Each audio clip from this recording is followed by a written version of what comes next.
Let's go. All right. Okay. I'm not even on stream. Here we go. All right. Here we go, ladies and gentlemen. Let me get my video right. Get it right. Get it tight. Woo. All right. This was quite an event, ladies and gentlemen. And you know. Hold on. Let me start my camera so y'all can see me. See me. Hold on. Let me take this down, man.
Nothing. Gotta get my video fixed. Hold on, y'all. Hold on. Let me fix something real quick here. Good gracious, man. Here we go.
I had it over here. There we go. Let's go. Real Canna in the building, y'all. Had to get the camera right, get it tight. Let's go, everybody. We in the building, man. Today, October 19th, baby. We're only like a week and some change away from the conference, ladies and gentlemen. And y'all saw everybody come on stage and put it down, man. We had an action-packed superstar non-stop lineup, man, that just kept bringing that flavor non-stop. Boom. That's the way you learn this kind of thing, man. It ain't about sitting back going slow motion, man. You got to get into heavy gear. And I see more people coming in. Let's go, y'all scared me. I don't know if my screen was working, but I see y'all coming in now. Let's go. All right, y'all just late. Y'all late today because y'all knew we was going 2 hours, so y'all coming late. I know how y'all do, man. If we going 1 hour, they come on time. We going 2 hours, you know they want to take their time, and they know they got time. But that's all good. Come on in, y'all. Come on in, man, because this one's going to be off the hook today. I told you guys, man, we got a bunch going on, and you guys wanted to know more. And I know you wanted to know more. I wanted to know more. I told y'all I did this conference out of personal necessity. It was actually the conference that I was looking for my own self for many, many years and couldn't find it. So when I go to my conferences at the same time, ladies and gentlemen, I'm also a person in the audience. I'm also a student. I'm also the person that's learning at the same time from all of the people on stage, y'all. So this is this is something that we organically created for all of us, y'all. For all of us, man, including myself. I'm learning at the same time from all of these smart people that we put on the stage, man.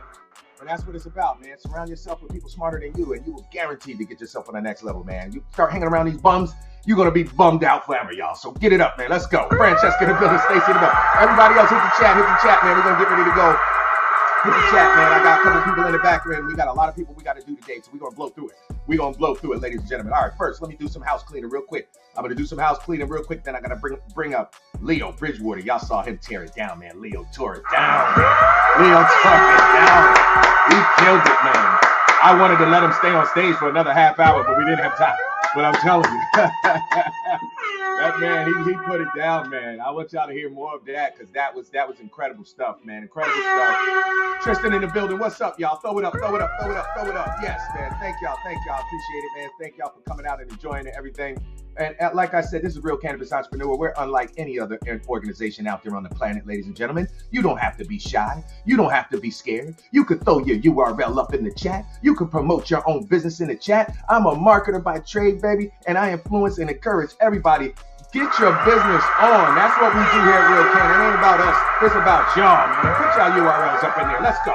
I need to know what y'all need. And if you need something, you need something else. You need something to help you get forward in the Canna game. You need some other types of resources. Put it up in the chat right now, ladies and gentlemen. You know, we got all kind of professionals running around and through here. And guess what? This is also streamed all over the place. And it gets archived. So even when you put up stuff right here, you'll get answers to other questions and things and responses that you put up here for months to come, ladies and gentlemen. That's how we do it, Real Canna, man. That's how we do it at Real Canna. All right. Let me not get too crazy, ladies and gentlemen. I got to make a couple of quick announcements. Oh, my goodness. If you guys missed it, oh, they can't show it like this. All right. If you guys missed the conference, you missed something fierce, man. October 5th and 6th, man. It was off the hook, ladies and gentlemen. Yo, be prepared for 2024. I'm telling y'all, this one is going to be even crazier. And we got even more things in store and more learning activities and more things that are going to get everybody further along. If you missed the conference, ladies and gentlemen, you missed a banger. But do not miss 2024. I'm telling you guys right now, because it's going to be even more banging. All right. Anyway, that's about the conference. All right. Here's my next announcement is about our private cannabis mastermind group. You guys hear me talk about it all the time. Not all the time, but sometimes only during the conference.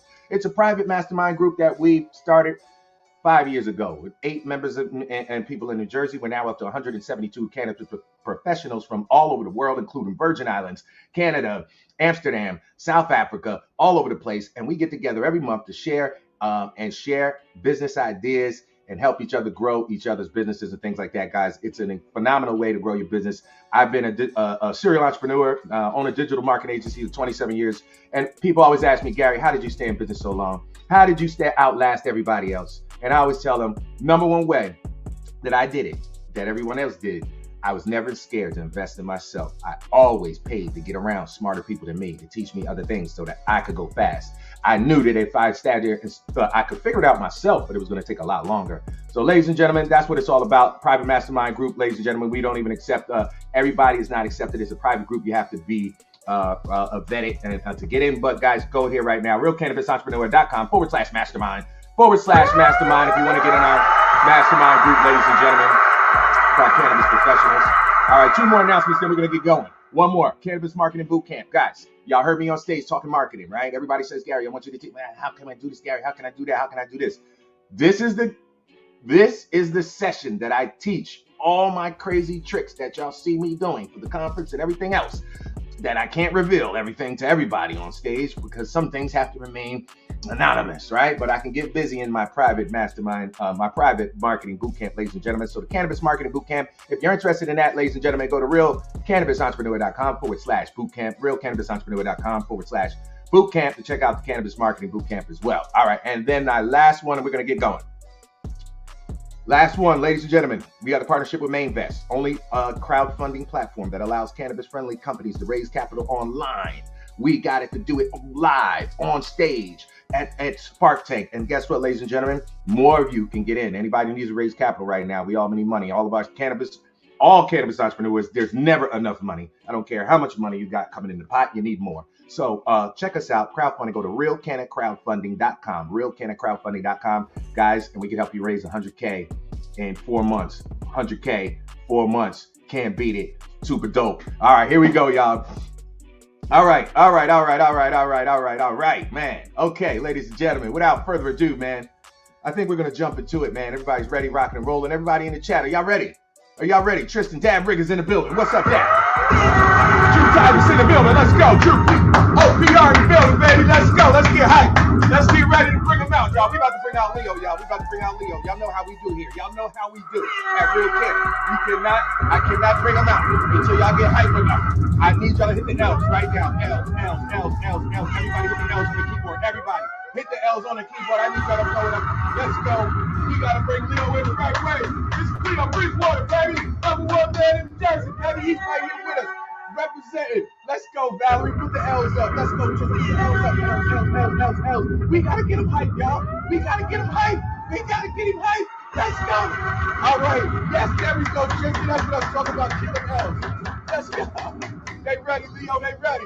All right. Without further ado, ladies and gentlemen, bring them to the stage. My man, Leo Bridgewater in the building. Oh, no, wrong one. My bad. Here he is. Yes, let's go, Leo. Let's go, baby. Hey, I swear to God, man, I'm awoke. I'm awake now. That was the dopest intro, for real, man. For real. Thank you, bruh.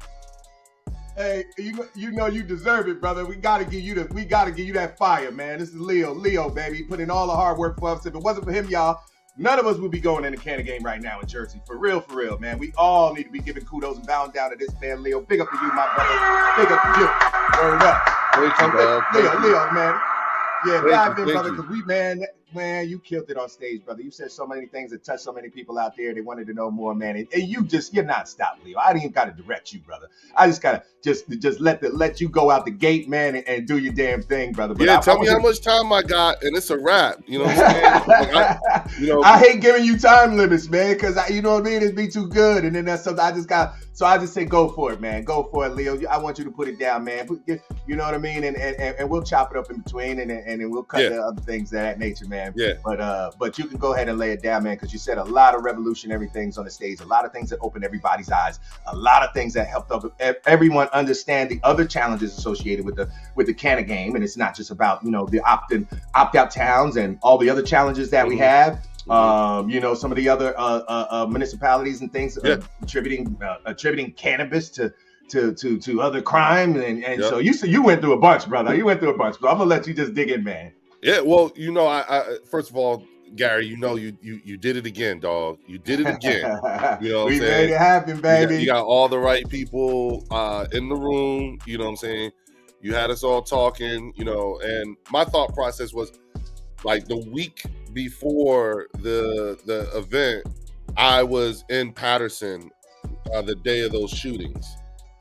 And so that's what kind of threw me off in terms of what I was going to say, given, all the things that were happening. For those that don't know, like 2 weeks ago, Patterson, New Jersey had 3 days of daylight shootings. And a number of people were killed, with stray bullets at that, so it was, and I had went to speak. I was there that day to actually give a presentation to the city council, to the Patterson City Council. So I had to sit there and wait. And if anybody's been to a city council meeting, there's a portion of the city council meetings where they have public comment, and they were doing that public comment portion of the event. And every time a city council member mentioned the shootings, they said cannabis at the same time. And it was throwing me off. And then what ended up happening is literally 2 city council members got into a fist fight and with the police. What? Get out of here. There was a young girl. She was 21 years old. She caught a bullet and died. And she just happened to be a relative of one of the city council members. Oh, wow. Yeah. And so he was already emotional. But then another city council member used that to antagonize him. And that's how the fist fight broke out. That's how it started. And it was like, I see. Wow. Yeah. I was like, are you kidding? You know what I'm saying? For real. Yeah, and they literally kicked everybody out of City Hall and shut off the lights and locked the doors. Never seen that before in my life. So I was like, whoa. Wow. Yeah. Wow. And so I was like, okay. Fortunately, first thing I did was I got on a call, and I ended up speaking with a gentleman named Jesus Alcazar, who's the actual head of the Office of Municipal Engagement with the Cannabis Regulatory Commission. and explain to him like, hey, this is what's going on, Jesus, we got work to do. Right. And and Jesus was like, Leo, this is this is part of the problem. They still think this. You got a lot of city council members who literally set up rules that were in contradiction to what majority of their voters voted for when it came to adult use cannabis and everything like that. So wow. Yeah, Did y'all hear that? Did y'all hear that? The majority, Leo just said, a lot of the council people, they set up other rules outside of what the constituents voted for. Correct. They just went rogue. Yeah. And that's we have in New Jersey, we have 565 municipalities in the state of New Jersey, and as of today, 70% of them have still opted out. So when you think about, like when people talk about, oh, it's taking too long, it's rolling out slowly, that's a big part of the reason why. Right. And so at this point, I do believe that, how you had your group and everything like that you guys meet. You were saying you meet every month to help grow businesses and stuff like that. There's actually now a need for conscious entrepreneurship.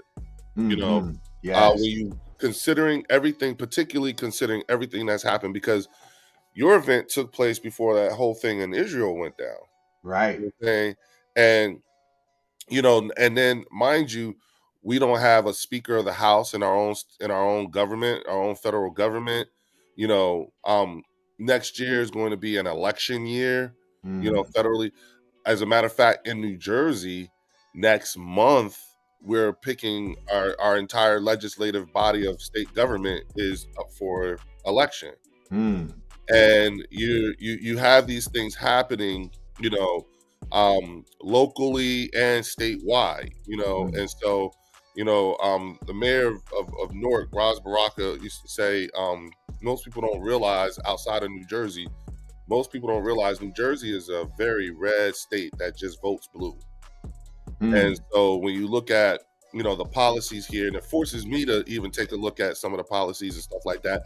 Gary, in New Jersey, and I'll just use Trenton as an example, and what I said, there are over 330 registered churches in the capital city of New Jersey, and the capital is only 7.2 square miles big. That's a lot. So that tells you, New Jersey, Trenton should be like the holiest city in the state, right? Based off those numbers, and we have over 700 501c3s. You know what I'm saying? Right. Wow. Good gracious. So, but here's the thing though, Gary. We keep breaking our murder record. You know what I'm saying? The other day, we just found out that the Department of Justice has launched a big, a big investigation into the Trenton Police Department. Human trafficking is a big deal here now. In Trenton. We got human trafficking issues. And all you really have to do is take out the word Trenton and then put any other municipality in the state of New Jersey, and it should probably be true. And so at this point, it's like, okay, you know what? The cannabis vote, we literally broke the record through ballot referendum and getting adult use passed. We did it with 67% of the vote. The next highest is 65 in Maryland, and then the third highest would be California. They did it with 60% of the vote. Right. Yet, over 70% of the municipalities have a NIMBY attitude, not in my backyard. So something's afoot here. Something's really off, and what I realized is that, poverty pimping is a real thing here. What I'm saying? They really do that. There used to be this little saying, that you would hear people say every now and again, like, designated ghettos and stuff like that. That's actually real. That's actually real. We have some of the highest. New Jersey has some of the highest numbers of white nationalist groups that are in the state. A lot of those people from the January 6th riot came from New Jersey, New York, and Pennsylvania. So, and you see the way they vote and everything like that. They were trying to put a guy who was, a sympathizer with that January 6th rioting. they want to make him now Speaker of the House. You know what I'm saying? Wow. Yeah. So all these things. Wow, man. Lot of crazy going on. So people need to realize these things actually have an effect on your business. Right. Whether you realize it or not, you know. And so now what we have to do is we have to mobilize that cannabis vote. And we do that particularly through the business side of it all too, which is why I said conscious entrepreneurship. You know what I'm saying? I love that. Yeah, we're gonna have to start, you know, putting money into these, you know, like with the United Empowerment Party with Safita Artist Mills, right, and you know, things like that. We're gonna have to start identifying, you know, candidates, the whole 9 yards. You know, there's a lot of things that, you know, they will have you distracted, you know, and my job is to say, ho, wait a minute. No. This is what we want to do. Yeah, and Leo, you do such a great job of that, man. Consistently pointing out things to the legislation and everybody else that's involved on that side to understand that these are some of the real issues, and that's so important. If you don't have someone to identify those issues, they won't know. No one else will know, and then it'll just go into limbo, and they just do whatever they want. You know, in certain instances, they're doing what they want, even when we fight for it. So if we don't even have the means to fight, you're really just a sitting duck, man. So, well, Gary, you know, you've heard me say this before. And it keeps continuously proving itself. But, you know, when it comes to the cannabis industry, particularly how it works in New Jersey, you know, we're asking a bunch of Flintstones to write the rules to a Jetsons game. Right. And they keep fucking I like it up. that. You know I like that analogy. Yeah. Right? For real. They keep fucking it up. And you know who they, and when I say that, trust me, when I, you know, that those designators transcend, you know, race, religion, and more importantly, age, because, you know, and gender, because there's some young ass Flintstones out there. But I also know that there are a lot of Jetsons out there who are pretending to be Flintstones because it's much more profitable for them to be a Flintstone than it is for them to be a Jetson. Right. And you know who's who based off the words that they use. So if they're still saying, you know, shit like gateway drug and marijuana, you already, I already know who you are. I know where I'm at when it comes to you. We haven't talked that way in years. Someone who says gateway drug, that's like the same as someone who still calls black people colored. You know, we just, you know, ooh, what year are you? You know what I'm saying? Right. I know what you mean, but I'm saying, you know, we don't talk that way. You know what I'm saying? Right.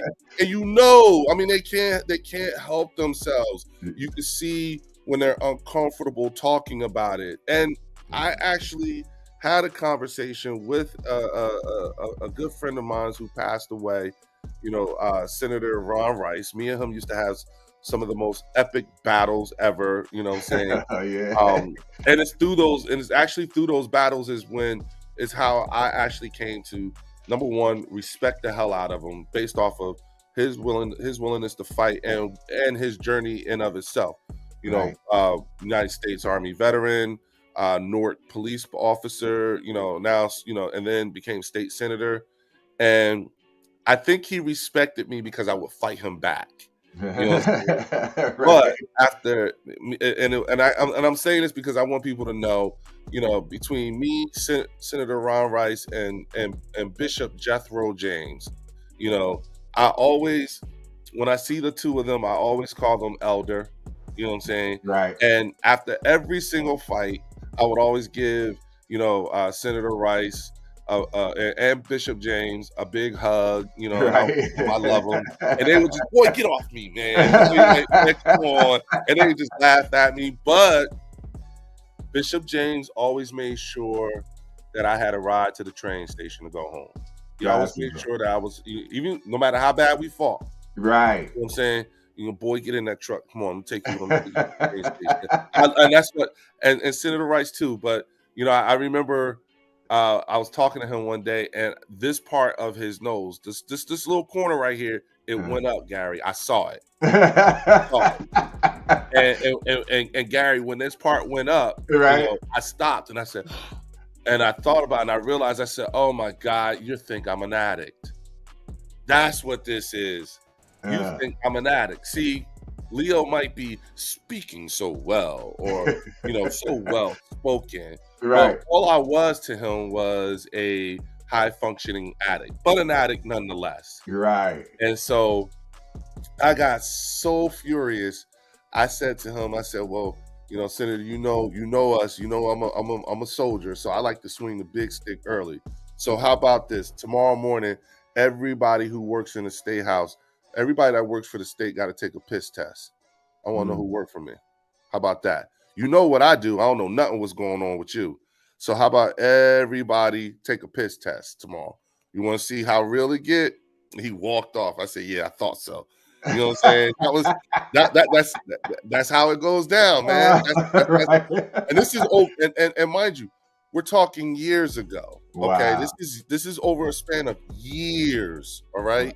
Right. And so I think that as we move forward, and you see how things are happening now, the EDA just dropped 48, grants of $250,000 a piece to prospective applicants and entrepreneurs, and then they're going to let go another 24 in November. Right. We have a technical assistance program. We in New Jersey, we actually, recognize legacy. You know what I'm saying? And so I recently was invited to speak at the internal stakeholders meeting for the Cannabis Regulators Association last summer down in Annapolis, Maryland, for their 3-day conference. And so I got to meet with every single regulator and would-be regulator in the country, to talk about what was happening here in New Jersey and the things that we were doing. And I will tell you, despite everything that is happening, regardless of how slow it may be going, based off of the things that our regulators are actually doing here in New Jersey, believe it or not, New Jersey is leading the country. This is ground zero for the evolution, for the next evolution of the cannabis industry. Wow. Wow. That's what's up. Yeah, this is ground zero, baby. Now, don't get me wrong, Maryland's doing a really awesome job right off the bat. Yeah. The whole 9 yards. New York is a clusterfuck, and at some point or another, when they decide to unfuck this clusterfuck, we're the fix. Right. Right. And so, all these things, there has to be a actual real investment in education, particularly for cannabis and hemp. Yes.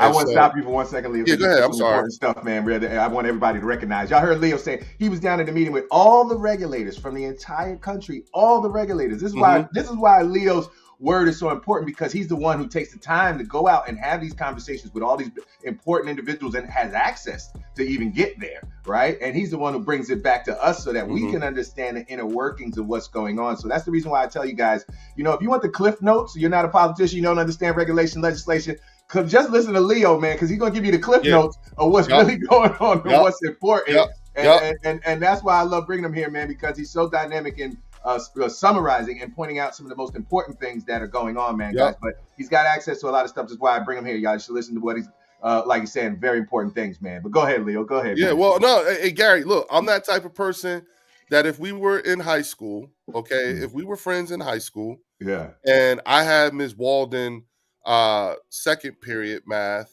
and you had Ms. Walden 7th period math, but we both got 4th period lunch, and we're taking a test on the same day, what you think I'm gonna do? What do you think I'm gonna do during lunch? I'm gonna tell you everything. Now, listen, I'm gonna tell you everything I can remember. Oh, yeah, this was a question. Oh, yeah, study on this and this, that, and third. Now, here's the thing. You still got to take the damn test, okay? You still got to take the test. But I'm going to tell you everything because I want to see you win. You know what I'm saying? And when I look at, when I hear about all these businesses, that are opening up, particularly, the minorities, the women, the veterans, the legacy, when I hear, to me, it's like I won. When they get up and running and they win, it's like I feel like I won.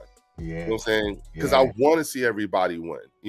Hey, I'm working on my own thing too. You know what I'm saying? Man, Leo. That's why I said, Leo, man, you should be the first one in line. They should have had you a special license just for you. You know what I'm saying?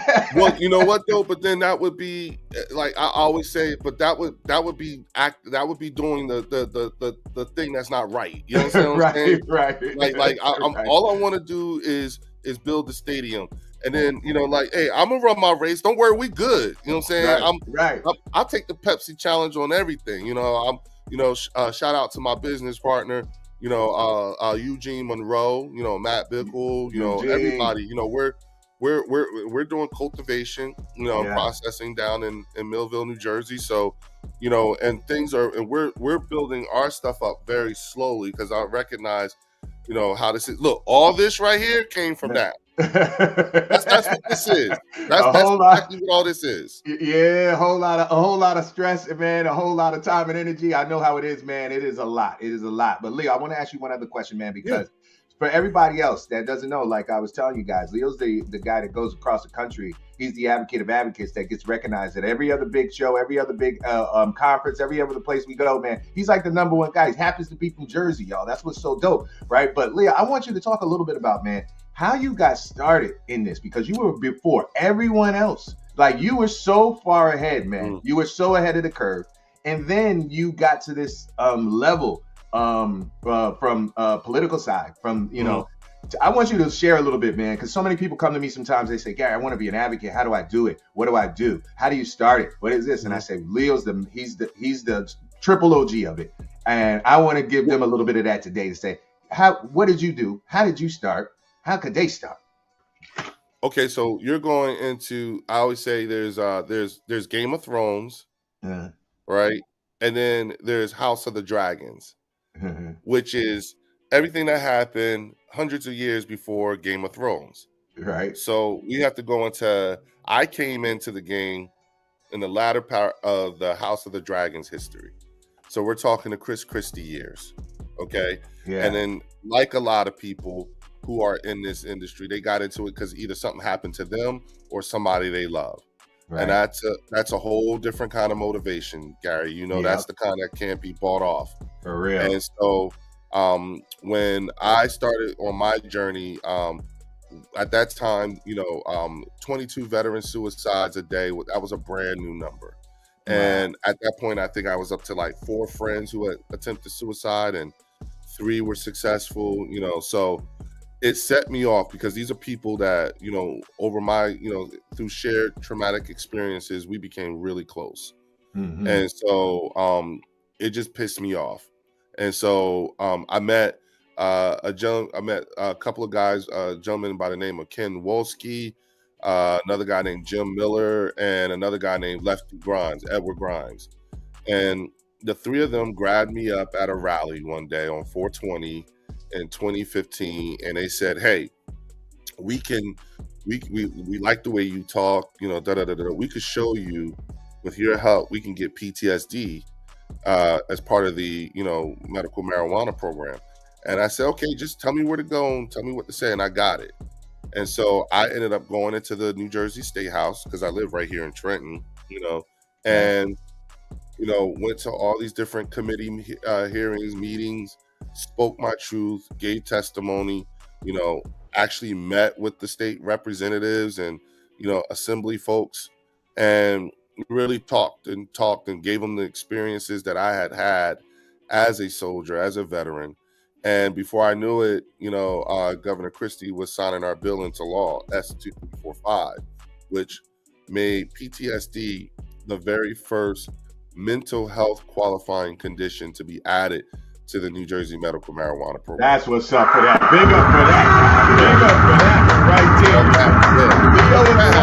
there. They made it happen, man. PTSD wouldn't even be the first one on the list because of that. Big up for Leo, man. Big up for Leo, man.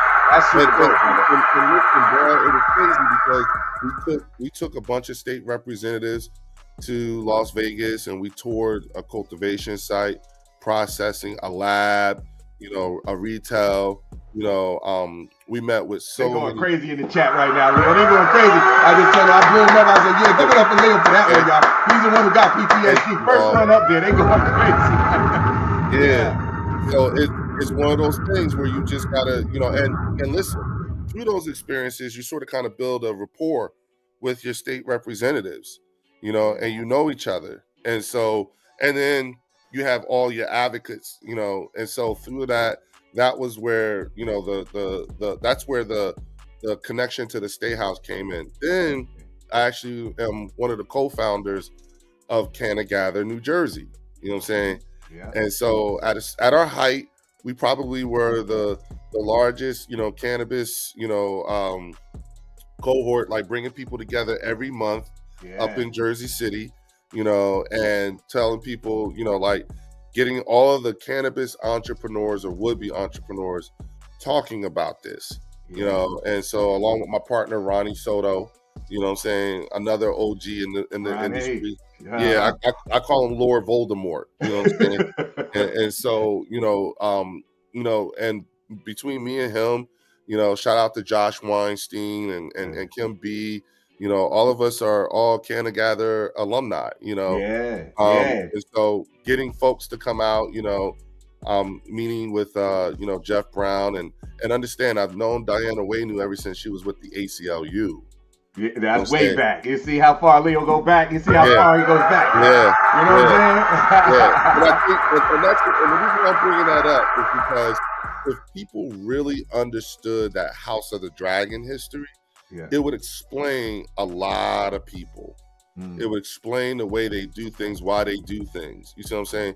Diana Waynu isn't the only House of the Dragon historical person.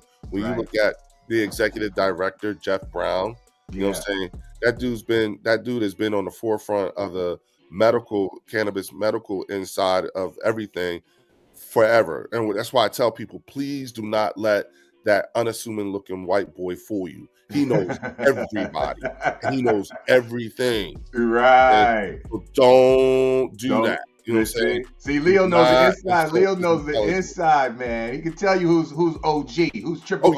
Oh yeah. You know what I mean? Oh yeah. Charles Barker is not a slouch. Yeah. You know what I'm saying? Charles Barker is not a slouch. Wesley McWhite is that dude. You know what I'm saying? Maria Del Cicoso wants all the smoke. You know what I'm saying? I can see that right now. Krista Nash ain't no punk. Right. Got everybody thorough up there. I know. Sam Delgado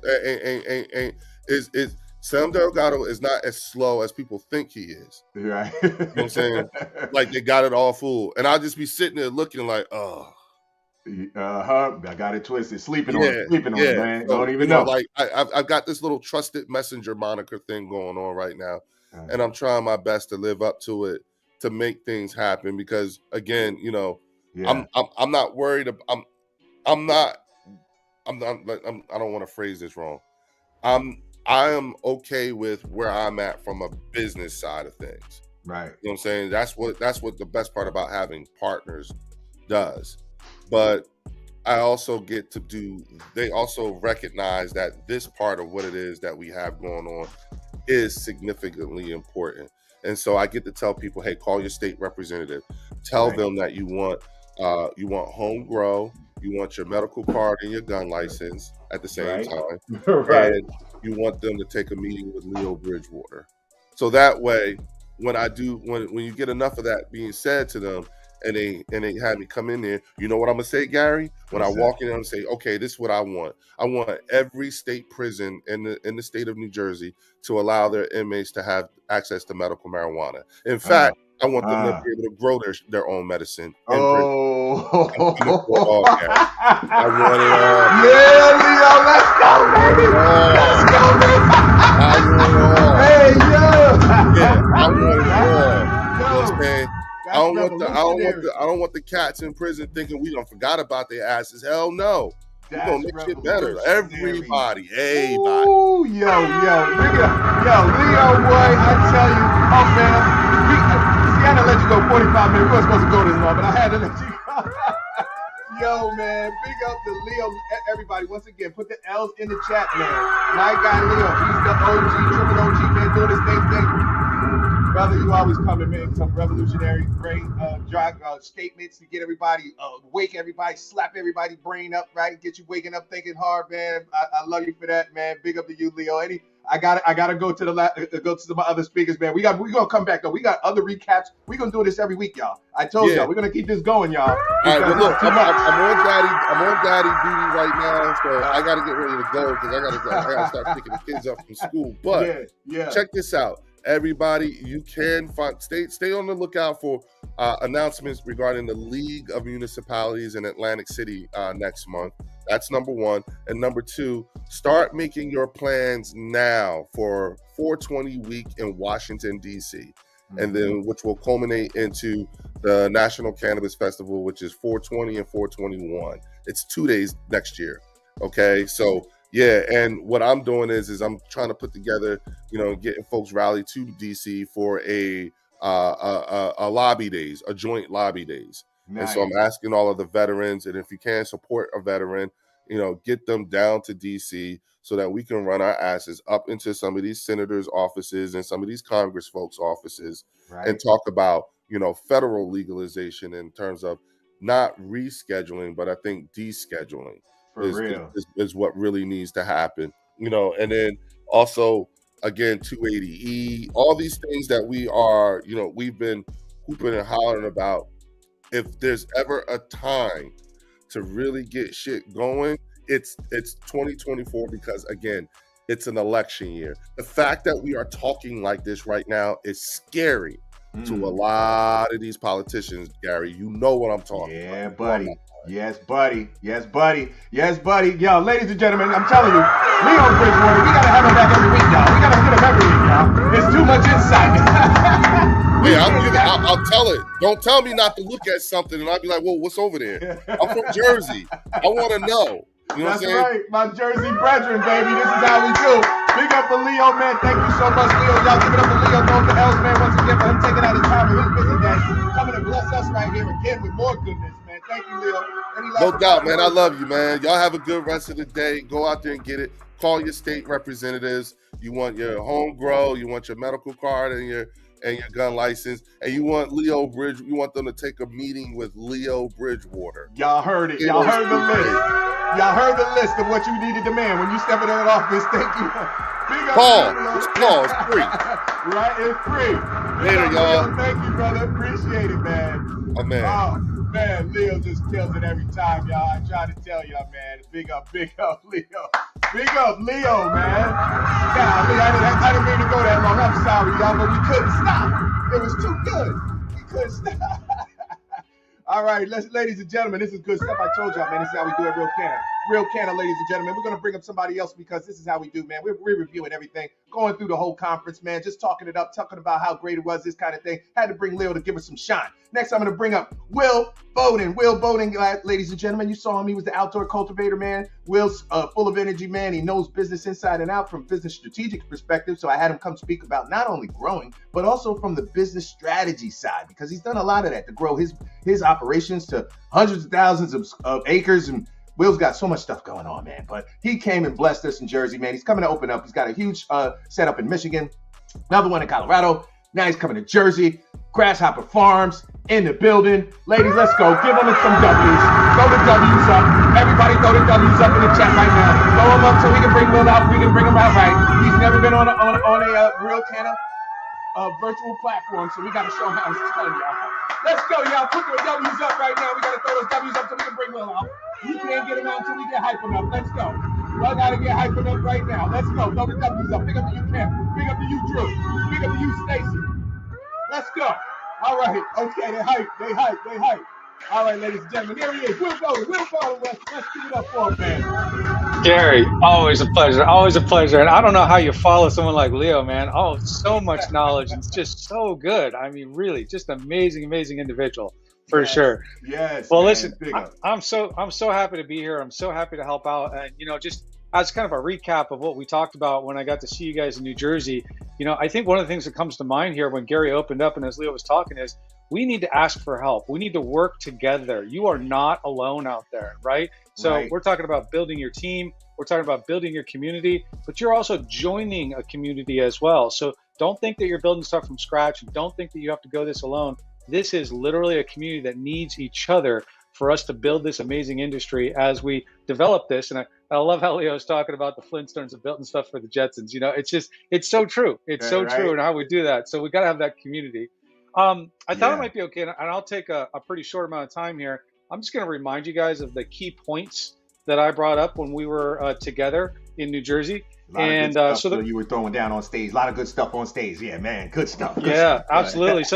So you know, the first thing that I mentioned is that you really have to get in touch with what your motivation is, right? And I mentioned that you shouldn't be coming into this industry if you think it's your lottery ticket or if you just really, really like cannabis. I mean, those can be things that can motivate you, but at the end of the day, you're entering into an industry that's developing and you need to run a business. Right. And if you're not crystal clear on the fact that you need to start and run a business, that's got to be your primary motivation above and beyond anything else. Right. Number two is you got to figure out what kind of business you're going to be in this industry. And, you know, are you going to be a vertical? Are you going to be a solo as far as like maybe, you know, cultivation? If you're in cultivation, are you going to be indoor, greenhouse, outdoor? You've got to be crystal clear on what it is that you're trying to do there. And then you got to go into the third thing, which is a phased approach.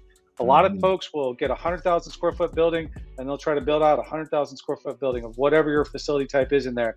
And I might suggest to you that phased approach says, no, build out 10,000 square feet. And then you'll expand into the rest once you've got that energy and momentum going, you've got your team built up, right? Right. I think after that, we talked about there's kind of 3 buckets of work that got to get done here, right? So the first one's licensure. That's both state and local municipality level. The second one is raising money and building out. And then the third one is operating and dialing in. And what's interesting is everybody thinks that first bucket is the hardest bucket until they get to the second bucket, right? And then they think that second bucket is the hardest bucket until they get to that third bucket. And I want to tell you, that third bucket is probably the most misunderstood bucket because when we get into, okay, I just got approved and now I'm operating, people forget they have to dial in. You got to iterate. You got to fine tune your team and your SOPs. And if you're not doing that, you're just treading water for a little bit until you will not make it in business. You have to do that dialing in period there. That is really good. Hold on, Will. I got to stop you right there, man. Dial it in. Like you said, dial it in. You got to make sure that you got all your ducks in a row. You got to make sure that all of the, you decide exactly what niche you're going into and approaching that. And then you got to make sure that you don't go in gung-ho and build everything out at one time. Ladies and gentlemen, the biggest way to make huge mistakes is doing everything at the same damn time. You better do a little bit, make sure everything's good, fine tune, then tweak, then can continue to go, man. So that was some really good points, Will. Really, really good points I wanted to reiterate right there, man.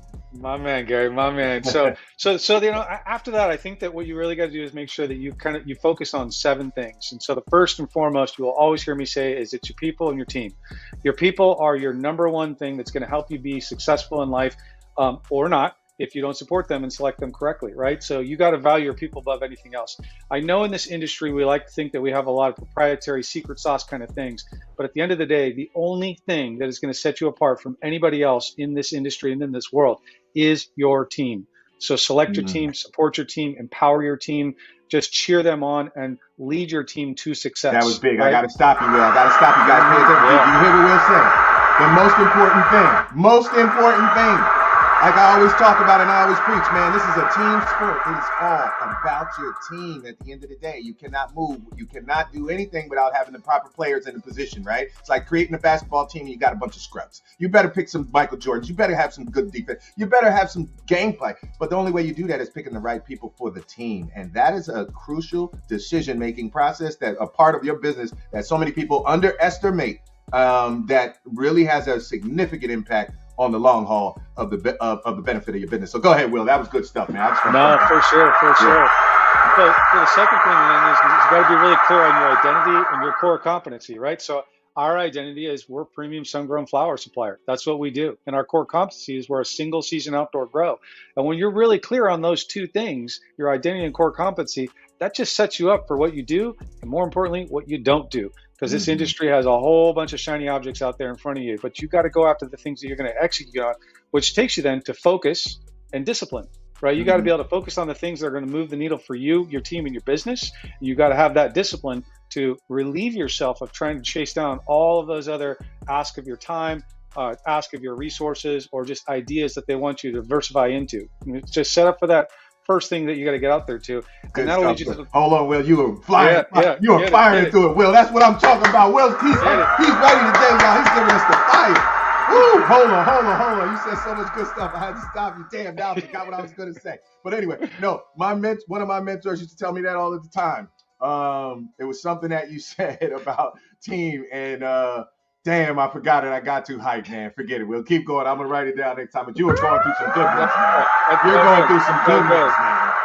all of that leads you to your last thing, and whatever kind of a product that you're producing, at the end of the day, you got to have that quality and consistency. So the reason why somebody might go to Panera Bread is because they know they're getting the same chicken and wild rice soup every single time they go there, right? And so wherever that place is, when you create your brand, your product, and when you're selling it, you've got to maintain that product quality and consistency, because that's what your consumers are going to depend on. That's what your retailers are going to depend on. That's what whoever you're going to work on is going to depend on too. But all that being said, you got to be cautious.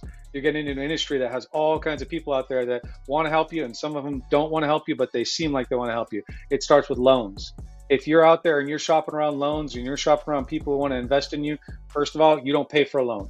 A loan you never pay for up front. If there's any kind of charges that come with it, that's when the loan gets funded, not up front. That's called a predatory loan. Number two is when you sign paperwork with somebody who's giving you money, you better understand what those expectations are of you and of that person, because you don't want to give away your hard work and sweat equity that you're putting into your company as well. There's a lot of great people out there working in this industry. Surround yourself with them. One good way to see is if they consider themselves a competitor to yourself or somebody else, they don't understand the industry and you might not want to work with them, because there's plenty of business for all of us if you're running a viable business out there, right? So you got to put good actors around you as you get into this space and start working with people. And then you just got to know your numbers. I got to stop you right there, man. You are killing it, man. You are killing it. You're saying so many things out of my brain. But yes, competitors. You guys have always heard me say that, man. That the moment that my digital marketing agency took off back in the early 2000s, when I was in my young 20s and I didn't understand business, and I was thinking that people were my competitors, right? I was thinking that these other design firms and other web development agencies were my competitors. The day that I woke up and my mentors woke me up and said, Gary, all of y'all ain't scratching 0.0000001% of the entire market. None of you guys are overlapping each other. You're not Coca-Cola and Pepsi. Those are not your competitors, my friend. And that was the light bulb moment that I got. And the time that my business went from here to here, that was actually the time. And I started doing more with the way that my agency grew to the level that it did was my number one clients were other marketing agencies and other design firms and other development firms. We did so much work for them and we were fire, and those guys would have the big checks to pay us. And I loved it, guys. And that's what you got to do. Everybody is not, they're not your competitors. It's allies. When you look at it this way, you're going to have a very different approach. So Will, I had to do that one. That one was super dope. Super dope. For sure, Gary. For sure.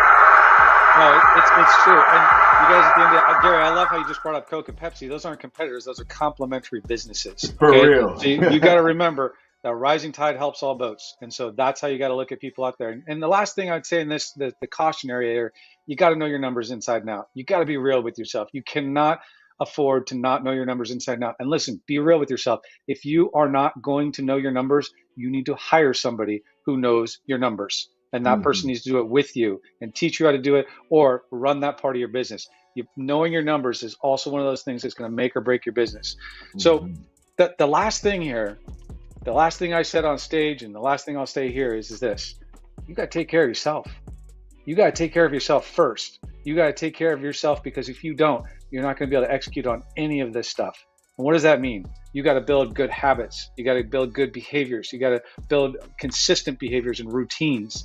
You got to know how much sleep you're, like kind of person you are. Most people are somewhere between a 6 and 9 hour sleep cycle person. You got to know your number. Mine's 7, right on the dot. If I go to bed at 10, I'm getting up at 5. That's all there is to it. So you got to eat right. You got to take care of yourself. You got to hydrate.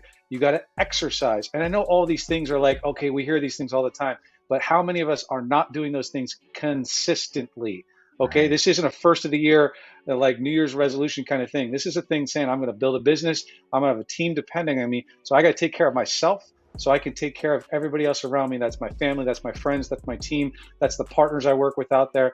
And if you don't have these good habits built in, you are not going to perform at your highest level that you need to. So how do you get this stuff? There's so many podcasts out there that you can go subscribe to right now, where they will walk you through different things to do to make sure that you build those good habits. If you don't know who Ed Milet is, you probably want to look that guy up, and you'll start finding other people like Brendan Burchard or Lori Harder or other folks like out there who will give you this information. Mel Robbins, they will give you this information to help you. But if you're not consistently educating yourself on how you can do better and serve better, then this is going to be a really hard journey for you. P.S. it's already going to be really hard too. So that's the content I got for you, Gary, man. Yeah, Will, that's what I'm talking about, baby. That was good stuff. Everybody's asking me, is this being recorded? They want to know when it starts getting good. Everybody starts, is this being recorded? Yes, guys, it's being recorded. Follow me on LinkedIn. That's where you're going to see it, right on my profile on LinkedIn. Gary George, Real Cannabis Entrepreneur. Follow me on LinkedIn. Will just tore it down. But real quick, I had to go over a couple quick good things that you said, man. The niches, right? Understanding the niche. He said, you heard Will say, our thing was this and this. We knew that we were outdoor and we were this, and we just stuck with that. That is how you do it as a marketing professional. We do the same thing. When we get clients that come to us and say they want to be everything to everybody, we know that you don't have the budget of Coca-Cola. You can't be everything to everybody because you don't have the budget. Number one. Number two, your messaging is convoluted when we try to attack everybody with the same damn thing. And it's 2, 3, 4 different people. You're talking to a grandmother and a little kid and a teenager all at the same time. You should have segmented language. So that is the reason why, ladies and gentlemen, when you select a niche, you are actually putting yourself at a much higher profitability level than anyone else, and you're putting yourself in a position to actually make more than everyone else by going in the niche. Us marketers, we say the riches is in the niches, baby. So, Will, you're right on point with that, baby. Right on point. Another one I wanted to say 2 more before I let you go, man, is knowing your numbers. Y'all heard Will say knowing your numbers. Man, y'all heard me say this more than anything. I'm a data analytics guy. More than anything, I study the numbers more than any freaking thing. And the numbers will give you everything that you need to know. It'll allow you to read the future. It'll allow you to see what's going on and how to drive the ship, man, around some very treacherous territory. So I always tell people this all the time. I went into several companies that I used to go in and do marketing for. When I went in and do marketing for them, the first thing I asked them for is their data and their analytics so I can go through all of the data. One of my clients was spending $100,000 a month on marketing. I went through their data and figured out that they, out of all of the sales that they were getting, I said, is this campaign profitable for you guys? 100,000? I said, yeah, it's profitable, Gary. It's good. Okay, cool. I checked it out, ripped through everything. After I ripped through everything, I came back to them. I said, guys, I hate to tell you this, but about 10% of your ad spend produced all the revenue that you experienced. The other 90% that you were spending was, you might as well took that money and threw it out the window. You might as well just burned it because it was going nowhere, and you kept continually. They spent that money over years, guys. And I came in one day and said, do you know that 90% of your spend is going in the air? You're throwing your money in the air. All because of the data, y'all. If you don't know the data, you'll continue to do this and be like other business owners and to spend that money churning their wheels when they could have been making a whole lot more, man. So knowing your numbers is key. So big up to you, Will. Will, thanks again, Will, brother, man. Yo, that was so much good stuff, Will. We got to bring you back too, brother. This is just tip of the iceberg. Thank you so much, Will. Appreciate you guys, Gary. Keep doing the work, everybody. Keep doing the work. Everybody get to you guys. Will, let them know. Oh, yeah, look us up on grasshopperfarms.com. You can email me, will@grasshopperfarms.com. I'm here to be a service to you. Will is here, ladies and gentlemen. Thanks again, Will. Appreciate everything you're doing, brother. Grasshopper Farms in the building, baby. Let's go. All right. This is good, y'all. I told y'all, man. I got some solid, super solid speakers, baby. And they come on ready to go. Ready to go. All right, hold on. Tony Gallo's in the building. Oh, he just made it. Tony Gallo's in the building. The security, the OG of security is in the building, ladies and gentlemen. The triple OG of security is now in the building. Y'all saw him on stage, man. He had a really great session. I love Tony's session this year, man. We got interactive. Guys were asking some real pointed questions. See, people are getting more educated. People are getting more into it now. So this year's questions were a lot more elevated than last year's and the year before. So it gave a chance for Tony to really shine. And he shared so much great information up there. So ladies and gentlemen, let's get him hyped. Wait, Tony has never been on the virtual platform on Real Canna. I just realized it. This is his first time too. Hold on, y'all. We gotta throw the tees up right now. Everybody throw the tees up. Everybody throw the tees up. Everybody throw the tees up. We got Tony Gallo, the OG of security in the building. Let's go. Throw the tees up. We gotta bring them in right. We gotta bring them in the right way. I need all the tees in the chat. Tees in the chat. Tees in the chat. Let's go. Let's go. Let's go, Stacy. Tees in the chat. Let's go, Tristan. Tees in the chat. That's it. Tony Gallo has been at a lot of our events, man, but this is his first time on stage. I can't believe it.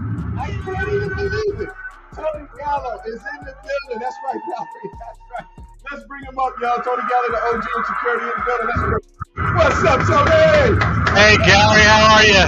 I'm doing great, man. Thank you so much for plugging in last second for me, man. I know how busy your schedule is, man. No, I love it. I love it. When you call, I'm definitely there for you. You know it, buddy. Hey, thank you so much, man, Tony. And you guys again, Tony Gallo, man, he's the managing partner of Sapphire Risk, man, the #1 security company out there. He's the only guy that does these security plans unlike any other. He's taught me so much about security and so many things of how to set your business up properly. And Tony, you went through so much at the conference, man. So I'm gonna let you freestyle a little bit. Any other little pointers and tips that you want to give out there and anything like that, man, I'm gonna let you go because you got so much in the cat, man. We could do this for a long time. No, we're excited. We just opened up Indigo this week, and that would be our 10th New Jersey location we opened. Puffin, Queen City. Tony's on fire. He's up 10 already, y'all. I think the key, and what I said when I spoke at your great event the other day, was really the involvement of getting city approval. I think that's a paramount. I was just down in Bordentown and had a great meeting with the chief of police, Vineland, a couple days before that, and getting that buy-in. And a lot of people say, well, what's step one? They're already at step 43 trying to decide what color the walls they should be at their facility. And I'm like, step one really is talking to the town and saying, hey, I'm thinking about opening up a cannabis facility in your town. What's your thoughts on that? And there's 3 answers. 2 of them are good. One of them would be no way, and one of them would be, we never really thought about adding any more, or one of them would be, sure, we have plenty of room, and as long as you meet the state regs. So, that's we're doing that in New York State right now. It's incredible the amount of community involvement, and that's the key to a lot of people here is getting that community, getting them involved. Puffin is one of them we just did. Yeah, great location. I saw that from Drew just now, and we're excited. I think we have 12 more that hopefully will open by the end of this year or beginning of next year.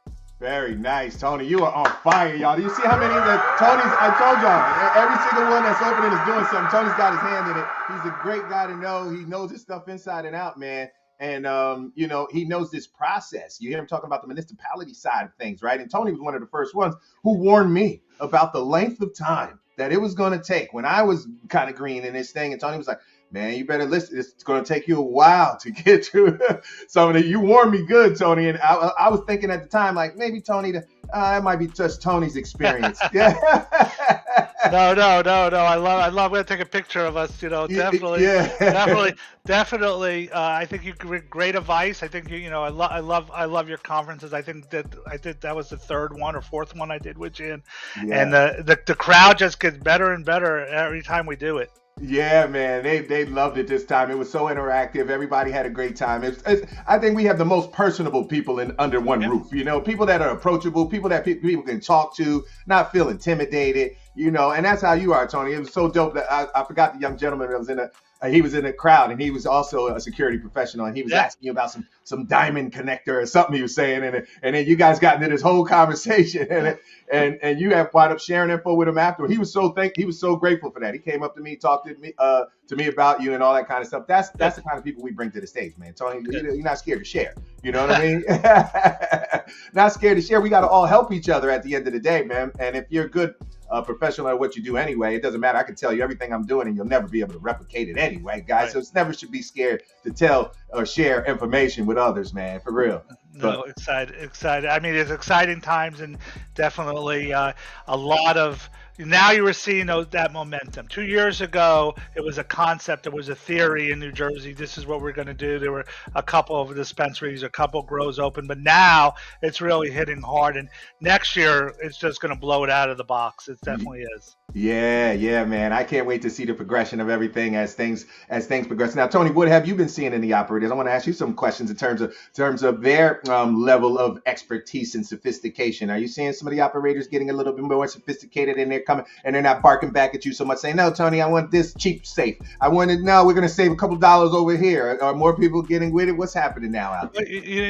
What I'm starting to see now is, obviously we're giving advice about, the security, the video, the alarms, the access control, the building it out. Initially a lot of people said, I just want to pass CRC. I don't really care about the security.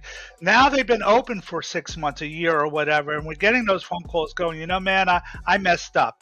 It was a $50,000 loss, or it was $100,000. Now I need to do what you said we should be doing, and I do that all the time. I'll talk to a client and I'll say, look, you don't really want to design your security just to pass the inspection. You want to design your security where there's going to be a return on investment, that you're going to be able to utilize what you're designing so that you can stay profitable. And, we're in 37 states. And if you ask me, the biggest states that we get a lot of calls those are, Colorado, Oregon, Washington, California.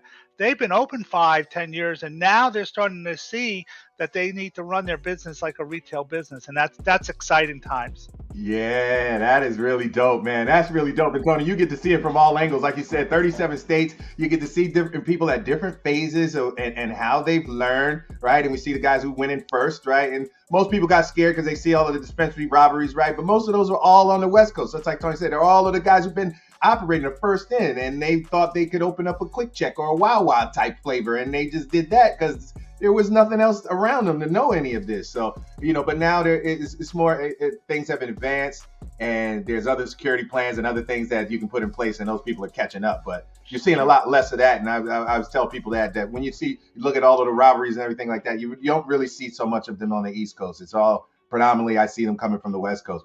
But Tony, what are you seeing? What do you see out there, man? No, I think I agree. I think as the industry starts to mature, and we've been doing this for 10 years now, and we have over 800 clients, what we're learning is that as the industry matures, you have to have that retail security, just like you would do for a jewelry store or a liquor store, a convenience store, a firearm store, anything like that. And, that's where the profitability comes in. That's where you're making the money. I have clients that have been open for 5 years now, and, and what's their success is they're managing that bottom line. I come across a lot of people in New Jersey and New York that are just starting out, and their focus is to get open, which is great. Right. But then what do you do once you open? How do you make that money once you open? And that's really where the key is for someone who's going to spend a lot of money, open, and be out of business in 2 years. And that, and that's really what I'm starting to see. Yeah, unfortunately, and that's the reason why Real Cannabis Entrepreneur, baby. That's what we do, is try to educate and give everybody the operational stuff, and that's what this year was more focused. This show and all the content you guys are going to see me putting out is going to now raise up. I had to service all my newbies at first, so we kept our information kind of in the middle. But now we're getting past that. Now everybody's operating. We're moving, guys. It's time to raise up. So now we're going to talk more operational talk. We're going to get it more nitty gritty. It's time to get down and dirty, y'all. Let's go, man. So Tony's our guy, man, to help us with all the security. Big up the Sapphire Wrist. Big up to Tony always. Tony, my man, 50 grand, always looking out for me. Tony, any last words, brother? Any way to people, anybody wants to get with you, let them know how to contact you, man. So our website is sapphirerisk.com. Tony Gallo, please, if you have any questions and you just want to pose questions, let us know. And we're always willing to help. And again, Gary, great job this year. Great job. Excited. Thank you so much. Tony Gallo in the building. The triple OG of security, ladies and gentlemen. Thank you so much, Tony. I definitely appreciate you always supporting, man, coming through, representing, man. I told y'all, we bring you the best of the best, y'all. We bring you the best of the best to the stage, making sure you guys get all of the right information. We got Dequan in the back. We got Brian Fleming in the back. We got Jason Snares in the back. And we got Emily Snares in the back. We got them all in the back, y'all. We still got more to go. Look at that. We still got 30. Our numbers are going up. More people coming in as we go. All right. I think we're going to bring up. Let's bring up Jason and Emily, y'all. Jason and Emily, they killed it on stage, y'all. Did y'all see them on stage? Boy, they laid it out.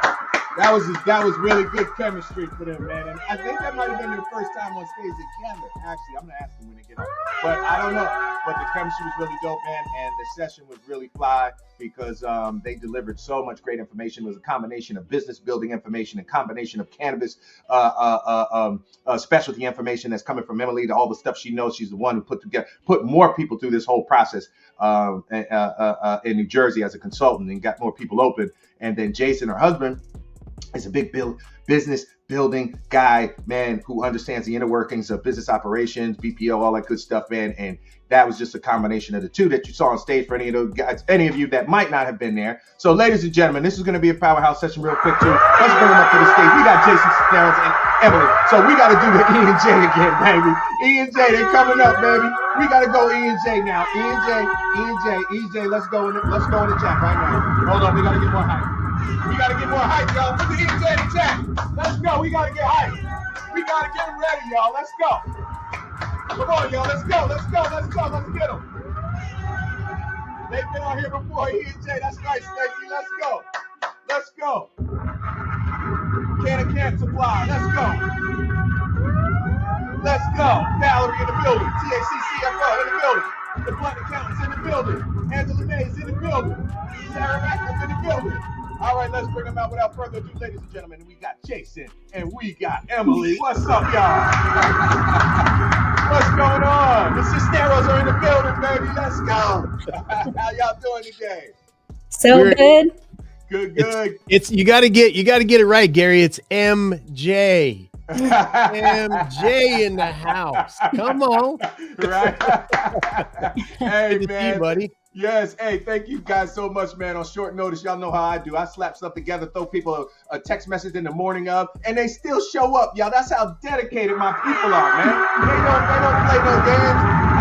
Even if I'm late, they'll still come and make it happen. They'll still take time out of their day, man, to make sure that y'all get this great information. So we got Emily and Jason in the building. You guys did such an amazing job on stage. I love your photos. I love everything you guys did on stage. Jason, you got that real dope photo where you like this. I love that photo. I was like, oh, I need one like that, man. Jason got the flyest photo. Yeah. That was a good photo. It was a great event, man. And we were talking about it as we left, that you have such a heart for your community and such dedication. I know that they appreciate you, but it remains to be said that you are completely dedicated to the people that are looking for information and looking to take their game to the next level. So we're proud of you. Hey, thank you, bro. Thank you. Let me get myself a bottle. It's hard work, dedication, man, to get everybody going, and that's what it's all about, man. Sharing the information, just like I was saying in the last session, and we will, right? All of us can take all this information to the grave if you want, right? You can try to give it to your kids. Most of the kids don't want our businesses, your parents' businesses anymore. So what are you going to do with it? Take it to the grave? We might as well share it with one another, guys. Why? And then no one's a competitor. You heard Will talk about that too, right? Everybody's sitting there thinking someone's a competitor. That's so false. No one's your actual competitor because you're not even big enough to scratch 0.0001% of the market share. So we might as well all be allies. All start working together and all make more money together, all sharing ideas and all helping each other go bigger, faster, stronger. That's the way we do it, man. So without further ado, Emily and Jason in the building. I want y'all to just chop it up, man. Talk a little bit about all the good stuff. You guys cover so much, man. I'm going to just let y'all freestyle it, Yeah, absolutely. And you are correct that your conference was the first one that we've both spoken at the same time together. Oh, it was. Yeah. I'm the first one. Yeah, the first one that got them on stage together. That's true. That's a memory. We both speak separately, but that was the first time together. So it was fun. I was in heels. So when he started jumping around on stage, I'm like, I can't. I am a fall risk. This is not going to work. Right. So I was just like, okay. I would have caught you. No problem. He's like juking all across the stage. I had to do something to stand out because, on the wall behind me with all the pictures of everybody that was there, there was Jason up in the far little corners, right? 2 pictures of me. And then every other one was Emily. So I had to bring some attention. Right to yourself, right? By the way, excellent marketing. She's far prettier than I am. So, excellent placement, man. Right? Excellent hey, man, placement. we going to always use the women first over us when it comes to marketing. Right. We use the women first. I would say that as marketers, one thing we know is that guys looking at women and women like looking at women. So it's a double whammy. That's it. It's a double whammy. It's a double whammy. It's the one That's to use. awesome. If you want people to look at it, just use a woman. That's it. But you had an awesome conference. I mean, we love going to your conference and just talking to everybody. It was so much respect for you. And it's just one of those events where, we go to a lot of the conferences across the country in this industry. And a lot of them are just very impersonal because it's either just the the venue isn't equipped to actually conversate personally. Yeah. Yours is, they're just always so much more personal and valuable, and it just feels like you're creating a cannabis family. You have created a cannabis family, and that's, we love it. So that's really honored to speak. Well, and the other side of it, Gary, you know, you touched on it as you were bringing this in, that the cannabis industry is a family. And you see, you know, this is a great message for everybody to get. Stop tearing down your competitors. You know, stop tearing them down. Yeah.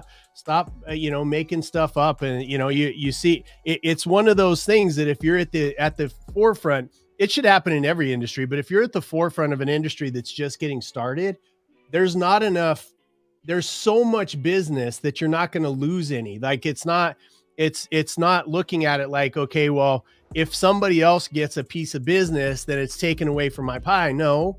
What you should be doing, what we should all be doing in the industry, is lifting each other up and helping each other do better instead of playing all those petty games, because petty people don't win. Petty people don't win. Petty, you know, petty shots at your competitor, petty, you know, it's just lift people up, tell the truth about your product or service, constantly improve your product or service, fall in love with the outcome of the client and do better and lift up your, you know, the people that are in your industry. It makes more sense. And only those people, by the way, that don't play petty are going to be the ones that are long-term successful in this industry. I could give a real life example that happened less than 24 hours ago. Our client, their amazing client, G2 Dispensary. I'm giving them a shout out because they're great people. They tuned into your webinar actually. Guys. You're on. They're awesome guys. And they're very close to opening their doors and in New Jersey, G2 Dispensary. And Bob, one of the owners, he called me yesterday and gave me some support on something for another client. And I mean, how often do you see that? I mean, it's something that I think anyone else would say, well, I'm not sharing this information because that's a valuable property. Right. Property and blah, blah, blah. You know, it's in New Jersey. And he's like, well, I care about you. And I want your clients to succeed as well. And everyone succeeds when we help each other out. And he literally said something along the lines of, you know, the gist of it was, I don't understand how people can live that way, where they cut each other down and try to keep each other from winning. And amazing. I mean, that's his character through and through. That's what's up. That's a gentleman that needs to be in my circle. That's what I'm talking about. That's how you look at things. That's it. And it's a common theme. It's a common theme through all of Emily's clients, because, you know, she sits where she sits as the number one consultant in the industry. She can say no to people, you know, and people that are coming in with the wrong attitude, she's just like, look, there's plenty of other people that can help you. Yeah. That doesn't fly in the cannabis business services field, right? It doesn't fit with those family. We spent the couple of days after we left your event with all of her, you know, not all of her clients, but as many as we could get to. Amazing human beings, like to the letter, every single one of them. The first one that was opened up in New Jersey, then, you know, the all of the people that she's helped through this process, they're unbelievable souls, you know, right. and spirits and people that want to lift people up. So I think if we set that as a standard, as a culture inside of the cannabis space, I think everybody's gonna succeed long term. Yeah, definitely, man. We got to reach out and help one another, ladies and gentlemen. We got to do more of it. Like I said, at the end of the day, you can only take this information to the grave. You're not doing anything to negatively impact your business. You're only doing something that's going to positively impact their business, and it's going to come back to you. Even the people that you help, ladies and gentlemen, always know this, right? The law of reciprocity, baby. It don't stop. You don't have to force nothing back to you. You just got to do the good things, do the right things, and it's going to come back to you, man. That's guaranteed for sure. But I'm a big proponent of doing that all the time, man. Giving, and you know, and good things will come back, guys. And that's the way it's supposed to be. Not expecting anything good to come back, but just doing it out of the love that you want to do it. You know what I mean? That's really that's where you got to go with it, for real. Yeah, just do it and expect nothing back. That's what I do, man. And and it always pays back, guys. And I love helping people, and you guys help so many people. You've done so much in the cannabis community and outside the cannabis community, helping businesses grow, helping them having better lifestyles, that kind of thing. So that's all great stuff, man. But I wanted to ask y'all some more. I want to ask you guys a question about you guys were on stage and you were talking, and I wondered how y'all were going to do this, because y'all conversations are still, they're the same, but they got differences, right? And I was wondering how you guys structured that. Did you guys take some time to plan that out, or did you gave guys? us 30 seconds, brother. You gave us 30 seconds. So no, we had no planning. You're the king of surprises, Gary, and you came up to us and said, "Hey, you're going on together." I was like, "Okay."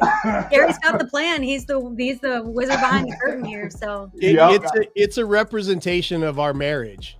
You know, we operate really, really well together as a team and as a married couple, and so there was no, you know, oh my gosh, we need to plan a whole bunch of stuff, because her and I talk constantly. We're on the same page in our life, with our health, with our businesses, with our futures, with, you know, the charities that we support. We both operate on a on a team that rescues kids, right? And that's in the darkest, deepest places. So, you know, getting on a stage together is probably the least terrifying thing that we do together.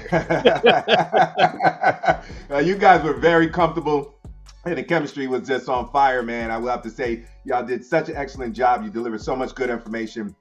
You guys' webinar session too has been one of the highest watched as well, man. You guys put it down on that one too. We got to do more. People want more, and you woke up a lot of my other non-cannabis followers, Jason and Emily. Your webinar session woke up a lot of my non-cannabis people who just in their regular business, who was like, man, I really like that. I like that. You know, they were speaking the language. But this is the general stuff, ladies and gentlemen, that you need to really structure and grow your business and get bigger. It's the stuff that you hear Jason talking, stuff you hear Emily talking. So I'm going to bring them up to do more, guys. This was just a surface level today, just to talk a little bit about the event, soup it up, you know, get you guys to understand everything. But we're going to bring more. We're going to do some more deep dives, y'all. And I'm going to definitely have them come back and do some deep dives with us. But guys, do you have anything else that you want to say, man, on the way out, guys? Emily and Jason, you guys are dynamic, killing it all the time. Two big business powerhouses together now. Power couple. I would just say, you know, I think, Gary, you bring up a good point that the things we discussed are pertinent, whether you're in the cannabis industry or not. And Jason got his start, you know, well before he got into the cannabis space. So everything he taught me was applicable. I mean, remember, my Cannabusiness Services is not even plant touching. We're not a dispensary. So I applied his principles as an ancillary company to the cannabis space. So everyone who's not even plant touching and who's not even in this industry can apply those principles. And we also have ownership in plant touching entities that we're applying those principles to, which makes it even more unique, because most cannabis companies that actually sell or grow or manufacture or deliver, they don't apply business principles because they're just trying to survive like any other business owner. Right. So the earlier you can apply true, real business principles that are actually prepared or created by someone with real business experience and not just a gimmick you see online and a t-shirt slogan, then you know, the better able you are to make money, to save money, to scale your business, to survive the rough times, whether you're in or outside of the cannabis industry. So that would be my closing statement for the day. Gary? Yeah. Love that. My closing statement would be that, you know, going back, I just kind of want to stay with what you opened with, which is, you know, the idea, if everybody watching this and listening to Emily and I would understand one principle, and that is, if you're talking about yourself, right? If you're talking about yourself, that means that you have not done the work to create the outcome for your ideal client. They should be talking about you. That's such a good one. Say that again. When you go to cannabisservices.com, it's transferring right now, so maybe in the next couple of days it won't be there. But it's over. It's transferring. But when you go there, you have, you know, dozens and dozens and dozens of people talking about Emily. When we were traveling around, they could not wait to see her. Right? They couldn't wait to see her. her clients. That's how you heard about her. Was from somebody else. Well, and I think that's a great point, Jason. Sorry, I'm tacking onto your closing statement, but I think the spinoff to that, though, is if you're talking about yourself and not your clients' outcomes when you're on stage or on your website or when you're marketing, you don't care about your clients enough. You care about yourself too much. Yeah. And that my business is not about me. I don't plaster myself all over. it's about my clients, and that's my ideal. And in fact, that's the ideal, right? Because then I don't have to like look great every day and wash my hair and stuff. I can like focus on my clients. Exactly. So that's a spin-off to that too, Jason, is you have done a masterful job of teaching me how to focus on my clients' outcomes. It's not about me. My business is a machine that helps people reach their goals. And if I can, as long as I have my business, I will maintain that focus of focusing on them. Yeah. And when you get into business principles, customer acquisition is one of the most expensive things you'll do besides hire people, right? Is client acquisition. Yep. And client acquisition, when somebody that's your target audience, who do they hang out with? They hang out with other of your target audience. And so if you're blowing it away for them, they're going to tell people on social media, they're going to tell their friends to go and look. And it's a minor switch, right? A lot of people are up there chest thumping and it's about me. And I've been doing this for 50 years and I've got 700 million clients. And well, why aren't they talking about you? You know what I mean? It should be directly to your target audience. You should be solving problems, fall in love with their outcomes, and you'll never need to spend a bunch of advertising, and you'll never need to worry about whether your business will stay in business or not. That is such a good one, man. That is such a good one, ladies and gentlemen. That is such a great one. Hold on, I got to elaborate. I can't just let y'all go on that one because that's just super dope, man. That's Are you tacking on to her, tacking on to Mike? I'm tacking, yes. I'm tacking on to her closing statement to your closing statement. now triple closing statements now. So but that was super dope, man. Just like y'all said, y'all heard him only say, right? Your clients should be talking about you. You shouldn't be talking about yourself so much. The most important thing, and we know that as marketers, the most impactful thing we have in our marketing tool chest is testimonials. Testimonials will sell for us more than anything else you can give us. If you give me your clients raving about you on camera, I can take that piece of material and make you a whole lot of money with that one piece of material. Just having those testimonials, guys. So it's all about having the people say, but what Jason and Emily say, spot on. Number 2, talking about me. Again, I'm a copywriter, been copywriting for over a decade, right? The number one thing as a copywriter and marketers, our number one rule, if you want to see who's a good copywriter, you want to see who's influential, you want to see who knows what the hell they're doing, see how many times they use the word you versus me. Or I, or we. All of the rookies gonna say I, we. I did this, I did that, I did this, I did that, right? All of the pros, we are gonna say, no, this, you're gonna get this, you're gonna get that, you're gonna have this, you're gonna have that. Everything is focused on you because at the end of the day, the consumer is only based off of what is in it for me. They could care less about you. It's always about me. And when you understand that and you write copy, all your copy should be directed in using the word you. Focus on the customer. The client is not about us, we, I, none of that. So big up to y'all, man. That was super dope stuff. I just had to reiterate that. We're going to have to do a whole super series. We're going to do a super series, man. We got too much to talk about on this one. Yes, man. Blunt Accountant, she said she took a mad notes on it. I know a lot of people took a lot of notes. Thank you. A lot of great gems, guys. I got to go back and watch it myself. Thank you so much. Jason and Emily in the building. Always doing it big. Thank y'all again, man. Thank y'all for Thank you. Shout out to Valerie for getting MJ right. MJ. Love you, Gary. Thank y'all, man. Thank you. Love again, you, man. Y'all. Peace, Appreciate y'all. you. All right. Later, man. Later, Jason. Loved it, man. Big up to them, y'all. Give it up to them again, man. Super dope, man. That's right. How can I help is my favorite line, Stacey says. That's right. It's all about customer service. It's all about the consumer. The customer, not you. Yeah, the customer doesn't care about that. So Brian Fleming is in the background. I got DeQuan in the background. I got 2 more people in the background, ladies and gentlemen. When we're going to close out strong, baby, and we're going to learn some additional things. I told y'all every week I'm going to do this. I'm going to spread it out, and we're going to do this over probably three or four sessions. I can fit all my sponsors, all my speakers, and everyone else who has something dynamic to add to the flavor here.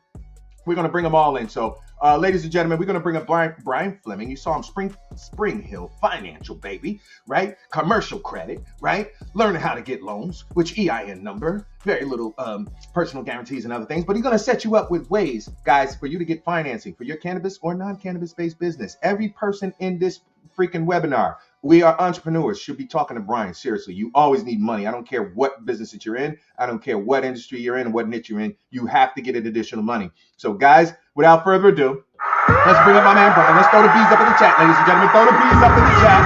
Throw the bees up in the chat. We got to get him some bees, though. We got to get him hyped because Brian always gives us a lot of great information, y'all. We always puts down a ton of great stuff. At the conference, I had to throttle him a little bit because he's giving away too much good stuff. Right? Valerie's all the beast up. That's right, Valerie's all in the building. Pick up the phone account in the building. 2 timers, Drew. You're supposed to be in the back too, brother. That's one of our speakers. Drew's in the front. All right, Drew, I might pull you up on the next one though, because we got an action pack, and I think we're gonna close out with just Dequan and Brian Fleming. But Drew, you're supposed to be in the back. You're supposed to be in the back. You're supposed to be in the backstage. All right, here we go, ladies and gentlemen. Without further ado, let's bring him up. Brian Fleming, Spring Hill Financial. Let's go, baby. Let's go. What's going on, Gary? What's up, Brian? How's everything today, man? Everything is great, man. Everything is great. Hey, I love the bees, man. I love the bees. Thank y'all. I appreciate that. Yeah, man. They got to bring you in the right way, man, because you bring a lot of great information. Dad Rigger in the building. I see you, brother. Yeah, Francesca in the building. But yeah, man, Brian, I wanted to bring you up here briefly, man, because I want you to drop some jewels, right? We're doing a little bit of talking about the conference. First, I do want to talk about the conference, man, and your experience at the conference, man. What did you think about the conference, Pete? What did you think? The conference was great. A lot of the speakers I didn't even get a chance to see because I was outside of the conference talking to a lot of people. So this has been a treat to really connect and see exactly what the people presented on stage, and a lot of great information about business strategies, everything, man. It's great. It's helped me out as well. So it's in my business. So it's pretty cool. Yeah, man. Good stuff, man. But you talk a lot about, and you were teaching on stage, Brian, telling everybody how to get this bread. Everybody needs this bread right now in New Jersey and out of New Jersey, period. If you're a business owner, guys, you always need more capital. You understand? It doesn't matter if you got a whole bunch in the bank. All of the big dogs that I used to work with huge amounts of disposable income, you know what? All of the deals they did, they rarely ever used their own money. That's what I learned from them. They had the money, but they rarely used their own money. Why? Because it's smarter to use other people's money. That's what Brian's going to tell you. That's how bigger business guys are going to tell you. And Brian's going to give you some of the resources that you can do it as a small business owner, Brian. So I want you to talk a little bit about, man, your services, Brian. What exactly you do? I want you to explain it to them and tell them what kind of stuff you could do for them, man. All right, sure. So I own 2 companies. One company is Spring Hill Financial Solutions, and we are a business funding agency. And my other company is Spring Hill Credit Solutions, and we are a credit repair firm. Both companies are synergies with each other, so there are a lot of people that need their credit fixed, and maybe just some tweaks. But I know the ideal credit profile that banks are looking for to get you funding. So I am the guy to I hate to use the word I. So I mean, I'm sorry to use the I word, I and me, like you were saying in the previous presentation. But right. But I know the profile to help you out to get the funding that you need for your business. And I have had a number of clients that even Gary know of, these clients that got funding based upon that knowledge, and they are going for the second round of funding. So it's good. Yeah, man. That's what I mean. And that was the real kicker right there, Bree. Like I mentioned on stage, Brian was able to get one of my cannabis clients, man, like $100K. And then on the second round, they went back and got another $80K in like 60 days, guys. And this is the speed at which you got to move, is particularly when we're going up for municipality approval. Municipality approval, when it's time for you to get up and it's ready to rock, you have to show what's called proof of funds, baby. That's when the rubber meets the road. All you're doing paperwork and getting to the point where you're getting approval. But when it comes down to the actual approval process, before they can actually put you through, they are going to ask you for that proof of funds. And you are going to have to produce something to show them you got that guap. And Brian's the one that when we need it fast. This thing is happening fast through the council, this, that, and the third. Brian was able to get them in position, man, and get them the money so that they could show those proof of funds and make it through the process, y'all. This is the reason why you need a money man like Brian around, whether or not you're using it now or you even need it now. You should always have this man on speed dial, because you never know in your business it's going to require for you to get an infusion of capital in order for you to make more capital, right? We were just talking about that in one of our mastermind sessions, and there was someone, actually it was Stacy. Stacy's on the webinar with us here. And Stacy was talking about not having the ability to do bigger orders with bigger companies because they have net 30 and net 60. Net 30 and net 60, ladies and gentlemen, means that you don't get paid as the vendor for 30 or 60 days after you deliver the product. So we were talking about some of that and giving her some solutions about how she could finance those so that she could take those bigger deals. And this is why you always need more capital. Having more capital in place would allow you to finance those deals yourself. We were talking to Stacy about getting financing for her deals, something called factoring. And guys, if you want to know more about that, just Google it. All right. But anyway, Brian, go back to it, man. But this is good stuff. Good stuff. Yeah. So basically, when I was on stage, I was speaking about in the cannabis industry, how hard it is to get funding, specifically if you are a startup company. I've had a number of conversations with even other other lenders over the last few days, and they are only lending based upon whether a business is experienced, or they're lending based upon if you have another business and you can get funding for that business and you can loan the money over to your cannabis business. So when I was on stage, I was like, well, there's a number of people that don't have another business. So I asked the question, I said, listen, do you all market for your business, or will you be marketing for your business? And everybody raised their hand and said yes. I said, well, listen, why don't you create a marketing company and outsource your marketing to your marketing company?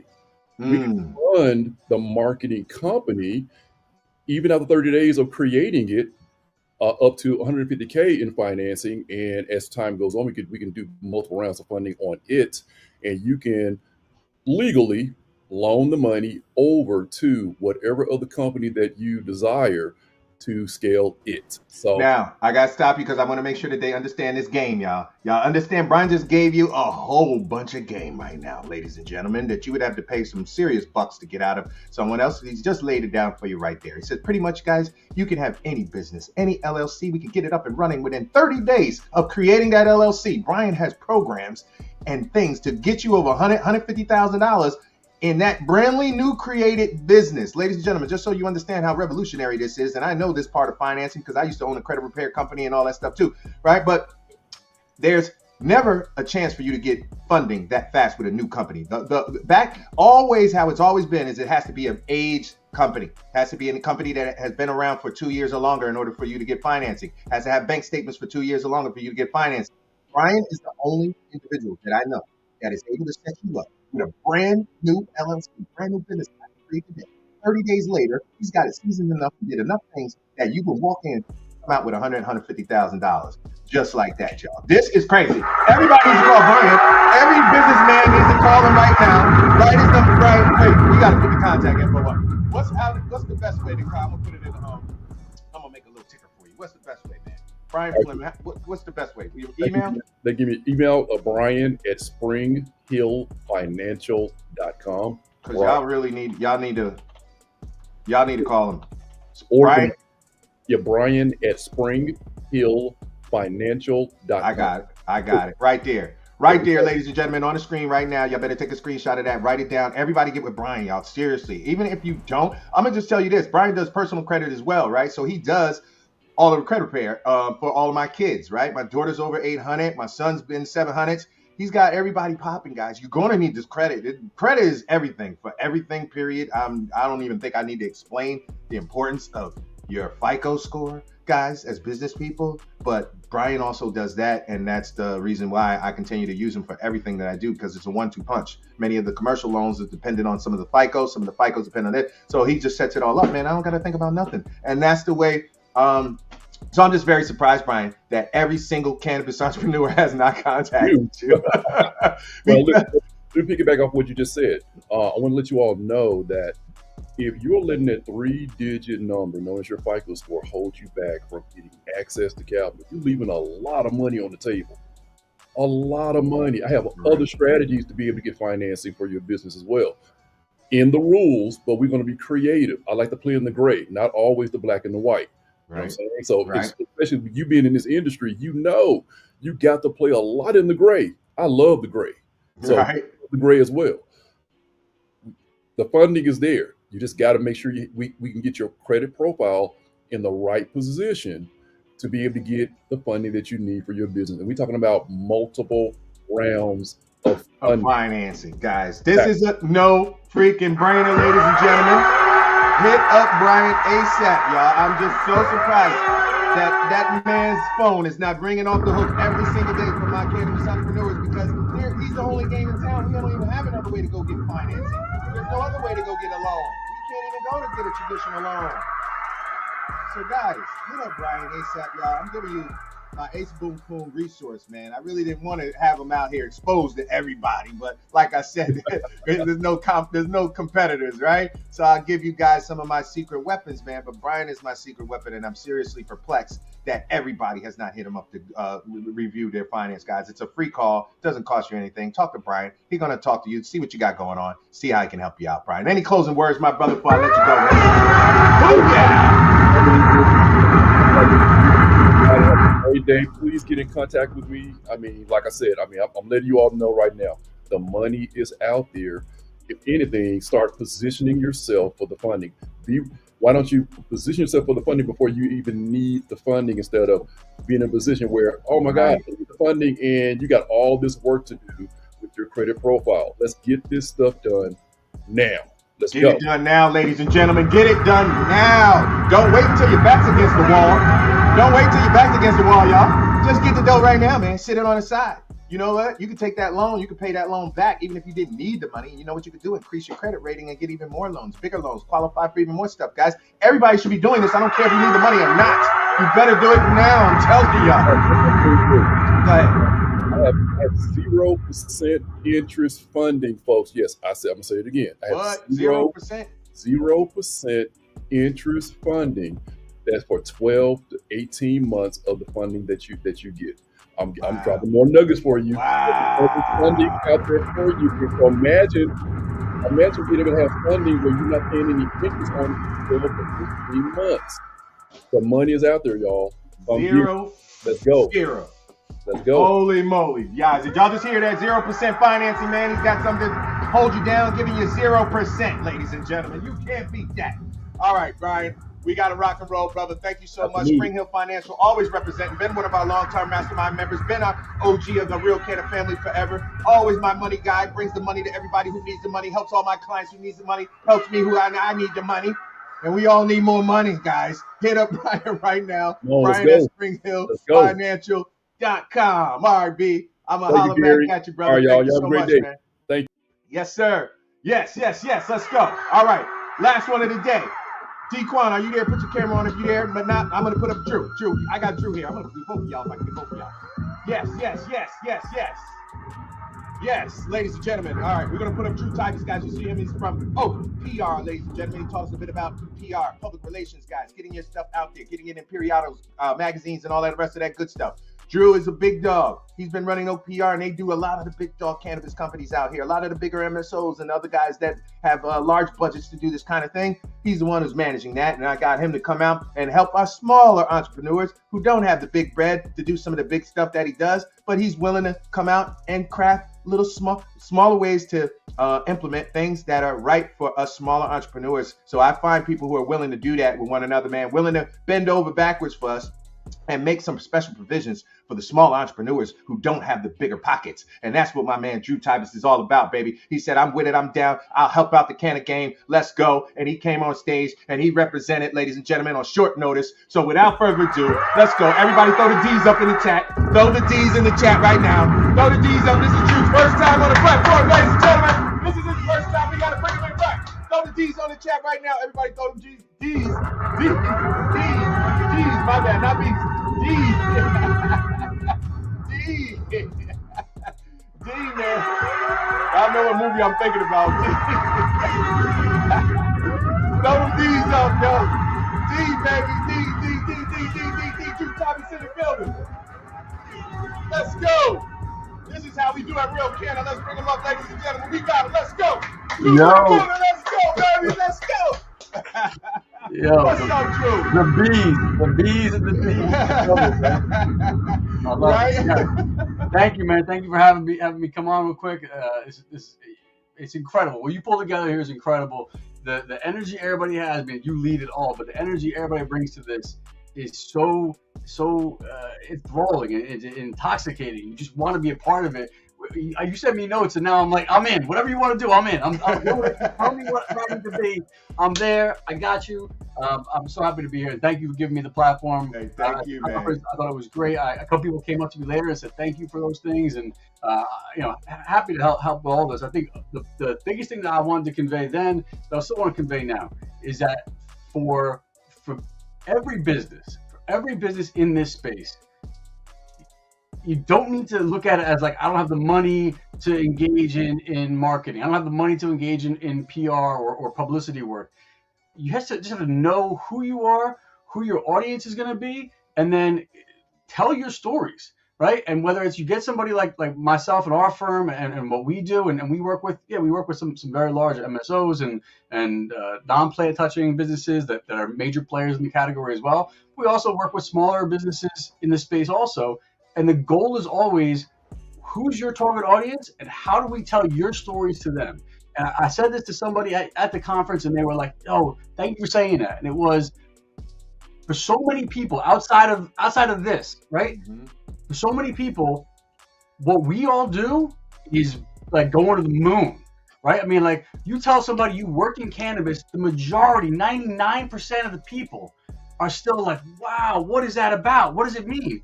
And they think everything that we do is the most interesting thing in the world. Even though for us, it's a struggle, it's a grind, it's every day, what we do every day. Those things are still interesting. And there's media that are in that same boat where they're like, yo, I'm learning about this.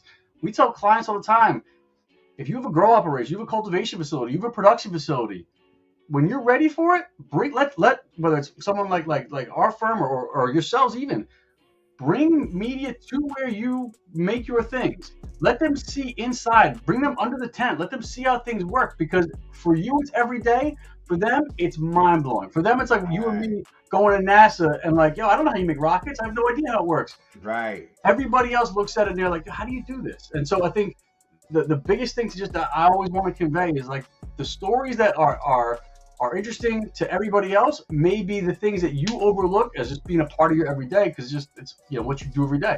That is spot on. Hold on, Drew. I got to stop you right there because that spot freaking on right there all the time. I say this about all of us entrepreneurs, because it's second nature for us and all of our businesses. Once we've been doing it a decade, 2 decades, right? We spew it out like it's nothing, right? And I do that all the time. I do that with my speakers, and you guys heard me talk about my speakers, and I would talk to all of them and say, guys, tell me what you usually talk about, or what, and they would rattle off things and just like, da, da, da, da, da. And I would, wait a minute, what's that? Wait, what did you say about that? I would find all these little things that to them was just a small little piece of nothing. But to me and in my brain and everyone else, oh my gosh, that's revolutionary. We got to do that. So Drew, telling you guys this from a public relations perspective, a PR perspective, right? That's a really good tip, man. Yep. Just really making sure that you put together some type of storyline, some type of something that has some types of hook, some type of appeal to get it in there. And you might not think that it's as great as you think it should be for the news media, but it is sometimes that. And that's the reason why you need professionals like Drew to help you get through this thing, man, to help guide you and tell you what's what, so that you be getting a lot more press than you even think you could get. Yeah. Yeah. And the other part to that also is like, when you have the chance to not just let them in, because letting people come in to see how you do things. Yeah, I think for who it was just speaking a moment ago, we're talking about like, yo, everybody thinks we got the secret. Everybody thinks that our stuff is proprietary. And at the end of the day, a lot of it's pretty straightforward. Like there's certain things you can orchestrate it so that you don't give away your secret sauce. But when you bring a journalist in, when you bring a TV, you get your local TV crew. And for us in Jersey, we got Philly on one side, New York on the other, right? When you bring a TV crew in from News 4 New York or from the Philly affiliates down there, like they're coming in. They've never been to a grow room. They're not from California. They're not from Colorado. They've never seen what it looks like. They don't know what the production facility looks like. All those things are new. So that's one part. The other part is, and this is so spot on to everything that you stand for, I think, Gary, and that so many people in this community stand for, is like, engage the local community and tell those stories, right? Tell the stories of how you're doing stuff with your local community. We've had clients where we've had to convince them, they didn't like the idea at first. We convinced them about like, do like an open house where you let people from the town that you're operating in come inside. There's no cost like that. You're not selling them anything. Right. You want the neighbors to see what you do. The more that we can normalize this and get rid of the boogeyman, get rid of the part where it's like, I don't know, it's scary, it's this other thing. The more they realize, like, oh, this is a business. You have security doors. You have a lunchroom. You have all these other things that every other business has. It's a regular business in so many ways. In so many ways it isn't, but in so many ways it is. And the more you engage the community, right? For the companies that are engaged, that are part of the cannabis industry, that are not plant touching, right? You could be sponsoring little league teams. You could be doing stuff with the local police department. We had a police department recently ask about, can one of the big MSOs sponsor a golf outing for us? The police asking the company, like that's how far this has gone now. And the idea of when you break those stigmas, when you break that status quo, when you disrupt things a little bit, make it, take away that discomfort by showing, this is what's up. This is not backroom stuff. We're not hiding anything anymore. We're out in the open, and we want you to understand who we are. We want you to treat us like everybody else. We want you to ask us to paint, to hang decorations up for the holidays and all the other things that you do with every other business. We want to be a part of that. And the more that you can be a part of that, it doesn't mean that we have to be like in a corner and not be able to not participate in things. Yeah. Be a part of it. Yeah, no, they're chiming in with some good statements, and just because Stacey, that's a good one. Just because we like our cannabis doesn't mean we are business-like, right? Yeah, absolutely. Right. Yeah. It's a different thing, man, and understanding, just how to really go about, like Drew was saying, man, normalizing this thing and helping people understand that it's a regular business, not looking at it as like it's some crazy underground drug operation. No. And they're like, what is this weird stuff you guys got in the building? No, this is regular stuff that, like any other company. And the more that we do that, the more people learn about it, the more that they become comfortable with it, the more that people, the stigma starts to disappear. So I really think that that's a really good point. Now, Drew, I wanted to ask you a pointed question about PR, man, too. Yeah. I want to ask you some questions. For the people who don't have a lot of money, for my small time entrepreneurs who don't have enough money, I always teach my other people who couldn't afford my services in my digital marketing agency. I try to teach them enough so that they can grow themselves up to eventually come back to me and say, Gary, I'm there now. I got the bread now.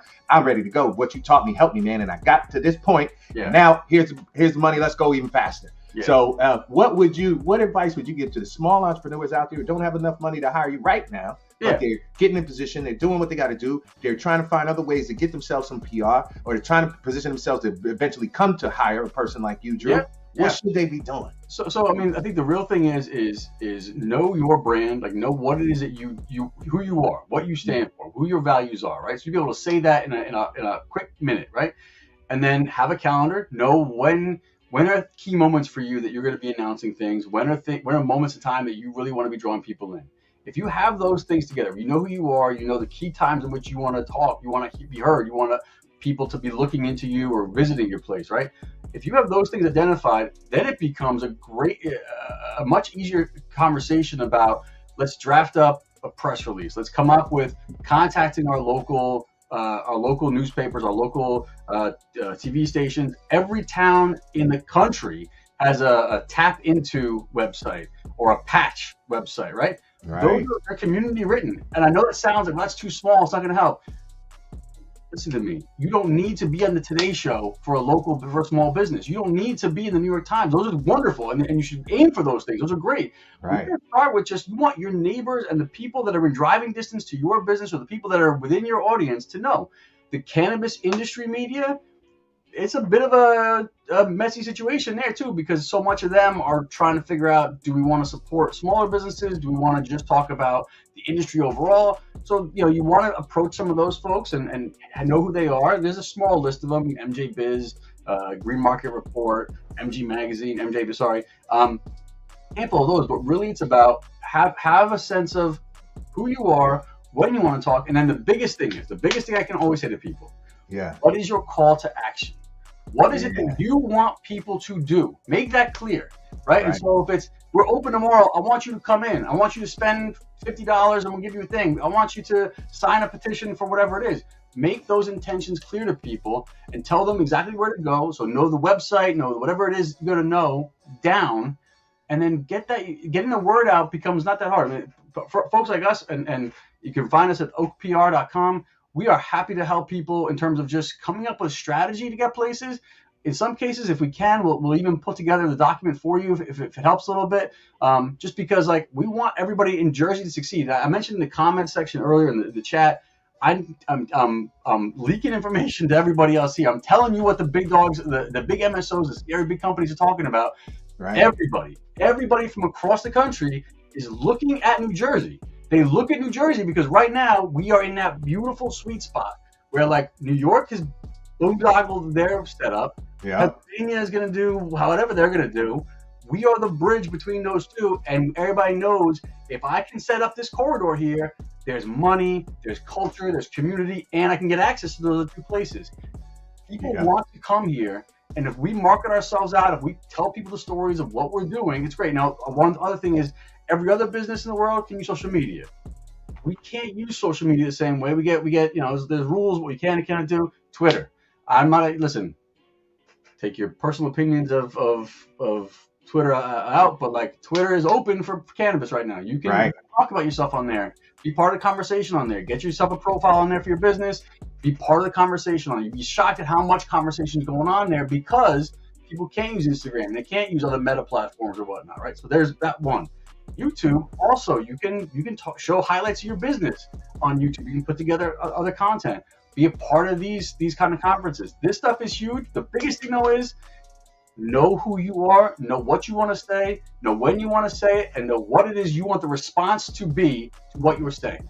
You get those together, then you can start with just your community paper. You can go to the county, the state, whatever it is. You can go larger from there. If you have those basics down, you'll win. That's beautiful, Drew. Drew just laid it out for y'all. He just laid out the blueprint right there. I set him up to give you the blueprint, and he gave it to you right there. He gave it to you right there, y'all. That was it right there. That's exactly what I was trying to get out of him. What is the best way to go after it when you don't have the bread to pay a big PR firm and you're not ready to at that level? The best thing to do, Drew said it in the first statement that he said, go after your local publications, the local smaller ones, the Patch. Tap into all of those guys, right? And other publications that are out there. There's thousands of them sometimes when you just take the time to look. But no one's talking to any of them, Gary. And that's the thing is like those local people. Yeah, they know about it. They're gonna write about the fact that your store's opening or whatnot, but they're not actually. They're not getting reached out to because they're not even the big dogs, right? So they're not big dogs either, right? So no one's contacting them. Gary, I just realized something. I think you might be the only person I know who talks faster than I do. I know I talk faster. You talk faster than I do. Jersey, man. That's how you do it. Help it. I'm thinking to myself, I hope people are keeping up with this because if we were doing like the closed captions, it'd be just stalled out. That's right. But with that, like I go back again to that whole thing of like this industry is so new, specifically in Jersey. We're all living it. Some of these folks here have laid the groundwork. They are the shoulders that we stand upon by which we are building this thing, and we all owe them so much to what they've done to get us here. At the same time, they were ignored. They were ignored for a long time, specifically by the media. The media are blind. They're newbies to all of this. They're open to hearing about it as much as you can. You're gonna have to deal with, you're gonna deal with some bias, and that bias is gonna look like this. They're not going to call you a cannabis shop. They're going to call you a pot shop. They're going to call you a weed store. They're going to call you, they're going to use these pejorative terms because they're still hanging on to like, oh, it's illegal and we don't know about it. The more we get them in, the more we welcome them in and say, no, come with me. Trust me, it's okay. Look at this. Come here. See what we're doing here.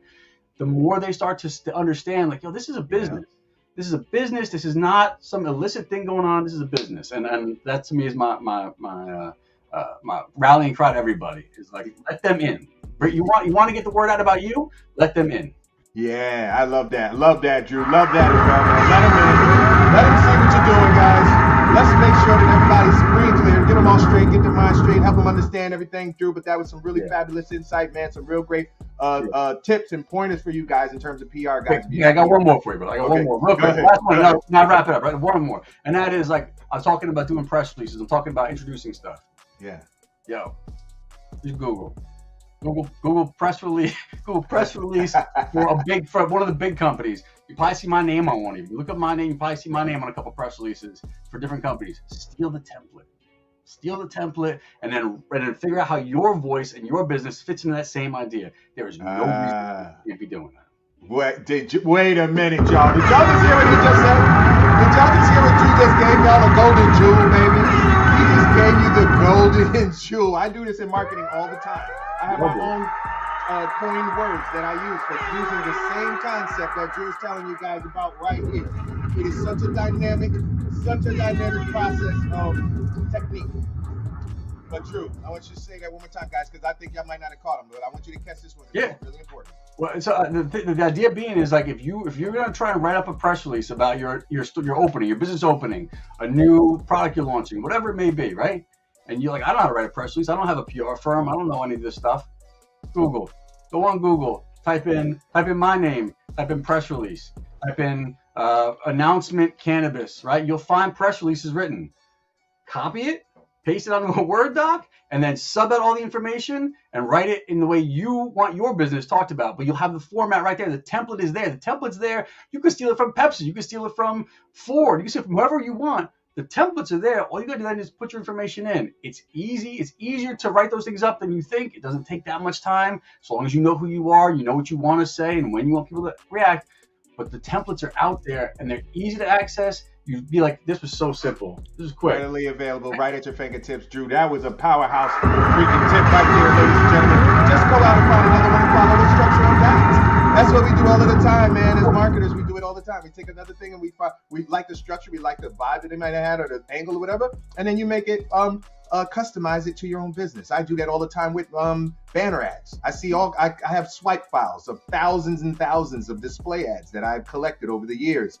I take every one of those and apply them to any industry. It doesn't matter. It's just a concept. It's just a theory. It's a format. I just take that. Yeah, it's my template, and I can apply it to whatever. Yeah. So Drew's giving you, for all of those who are scared to write press releases, don't know how to do press release, don't know how it works, all that kind of stuff, just go look at it right there. The professional who knows everything about it, he's going to have 1,000 examples right there for you. And all you got to do is follow the lead and put something together for yourself until you can get yourself to that level. So that was really dope, Drew. And look even, I mean, go to the big bad wolves. Go find the MSOs. Go find what they do.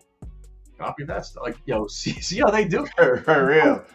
There's no reason that you can't mirror. I'll say mirror, not copy. Mirror. Yeah. What they do, right? Because the fact of the matter is that you'll see, that worked. That's how they're announcing these things. That's how they're wording a merger. That's how they're wording a nonprofit program, and whatever it may be, right? So use those tools. Definitely get on Twitter. Use Twitter to the best you can with that stuff. But engage your local folks. Know who you are, and don't be afraid also of like small paid things too. Right? Small paid things are good as well. Like if there's opportunity for you to do something in the community where there's going to be like Halloween's coming up. If it's like, hey, we can for $200, we'll get your name on the list of local businesses, and you can have a flyer. Do it. Exactly. Anything to get the word out, guys. That's what it's about. You gotta be intelligent, though. You're not spending on anything, but like Drew said, if it's small expenditures and things that you could help your business, that is what we all should be doing in order to advance things to the next level, man. And Drew, you covered a lot in there, and your last point was to the point of, what were you saying on the last one? I had a good one for that one. You were talking about putting out the news stories and copying the news stories. Oh, that was another technique I used to use as a marketer. And I explained this. I had this in some of my presentation. I took it out for the one I did on stage because I had to truncate my time. But one of the techniques we used to use as marketers all the time, we used to call it newsjacking. We would basically newsjack. We would just be the SEO guys that just want to ride the wave from anything that came out that night. Because when it came to SEO, you had to do all this.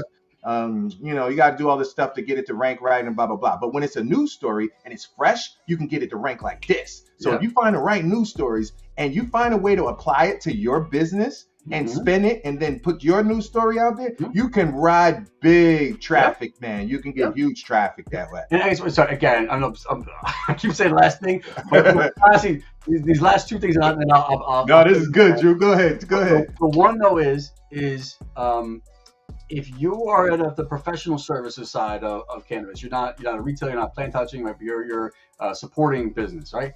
If you are finding yourself in situations where you're like, wow, I got a challenge in front of me that I've never seen before, that means it's interesting. That means that you're about to tackle something that's new. Take notes on how you're solving that problem, because that right there, that's the story you give to media, is when faced with, how do we do blah, blah, blah, blah, that we'd never seen before, all of a sudden, here's the story we're going to put forward, because chances are it's not going to be the last time you see that situation. So that's part one. Part two is when you have your store. Oh man, I lost. I know how it be. I'm the same way, man. My brain be going, and then I get a little roadblock, and I'm like, oh man, I know I had it. You dropped so much good stuff, Drew. Don't even worry, brother. We're going to come back. We got more series to do. We got more of these webinars to do. This is just a tip of the iceberg, bro. And we got a lot to cover. Guys, don't worry. I'm going to have Drew back on. I'm going to have all the speakers back on. We're going to do more focus sessions where I can just hone in on just them and some more fine-tuned things, guys. I want you guys to send me any questions that you have for any of the speakers, anything like that, anything that you heard Drew say that you need clarity on or anything like that. Send them to me, guys, and we're going to put this all together so you can get all the goodness, man. All the goodness from all my smart Canna professionals, man, that are willing to take their time out of their day to come in here and help everybody else, man. So big up to them. Big up to Drew. Big up to OTR, baby. Let's go. Making it happen. Short notice. On the making. Make it right. Make it tight. All right, Drew. Thanks again, brother. How can they get in contact you for anybody that wants to hire OTR? OTR.com. We keep our clients quiet. Like everybody said before, we're not famous. Our clients are. So we don't talk about ourselves too much. We want to put forward our clients and get y'all the ink you need. There you go, ladies and gentlemen. Give it up for my man, Drew Tigers in the building, baby. OTR. Thank you, Drew. I appreciate it, brother. Yes, sir. Let's go, ladies and gentlemen. And we did it in 2 hours. In 2 hours, right on time, baby. Oh my goodness. I can't believe my timing was just right. We are 2 hours in, ladies and gentlemen. I'm not going to hold y'all. You guys stayed here the whole time with me. Big up to everybody who stayed. Y'all stayed the whole time. Y'all stayed the whole time with us. That's what's up. Many people still hanging out. Y'all about it, man. Dedicated to the craft. I appreciate y'all hanging out with us, man. Big up to everybody. Yo, go to realcannabisentrepreneur.com. realcannabisentrepreneur.com. Get on our email list if you're not already, to make sure that you don't miss anything else. Also, guys, in your email box, make sure that you whitelist our emails. Google and all of them are trapping them like crazy. Gmail. All right. So make sure whenever you see one of ours in the spam box, click not spam. Drag it to your inbox. Do anything to tell Google that it's not spam so that we can get through. So please help us out with that so that we can get you guys in messaging. Big up to Valerie. Big up to Canna Supply. Canna Camp Supply. Francesca. Stacy. All my people in the building. The Blunt Accountant. Valerie, TAC, THO, Mary's in the building. Davrig is in the building. Big up to all of y'all. I'm outie 5,000. Appreciate it. Real Canna, entrepreneur, 2023, baby. We did it big this year. We did it big, y'all. We did it big. So big up to everybody who came through and represented. Wait, where's Angela in Blunt Accountant? I was supposed to have you on, Angela. I just realized you weren't in the back. Good gracious. That's okay. We're doing another one Tuesday, y'all. Tuesday. Another recap, y'all. Catch us on Tuesday coming up. We're going to keep our Tuesday schedule at 12 noon. We're going to keep it going, y'all, every Tuesday, 12 noon. Holla at us. Y'all have a good day, good weekend, good all of that. Appreciate y'all, man. Love y'all. Goodbye.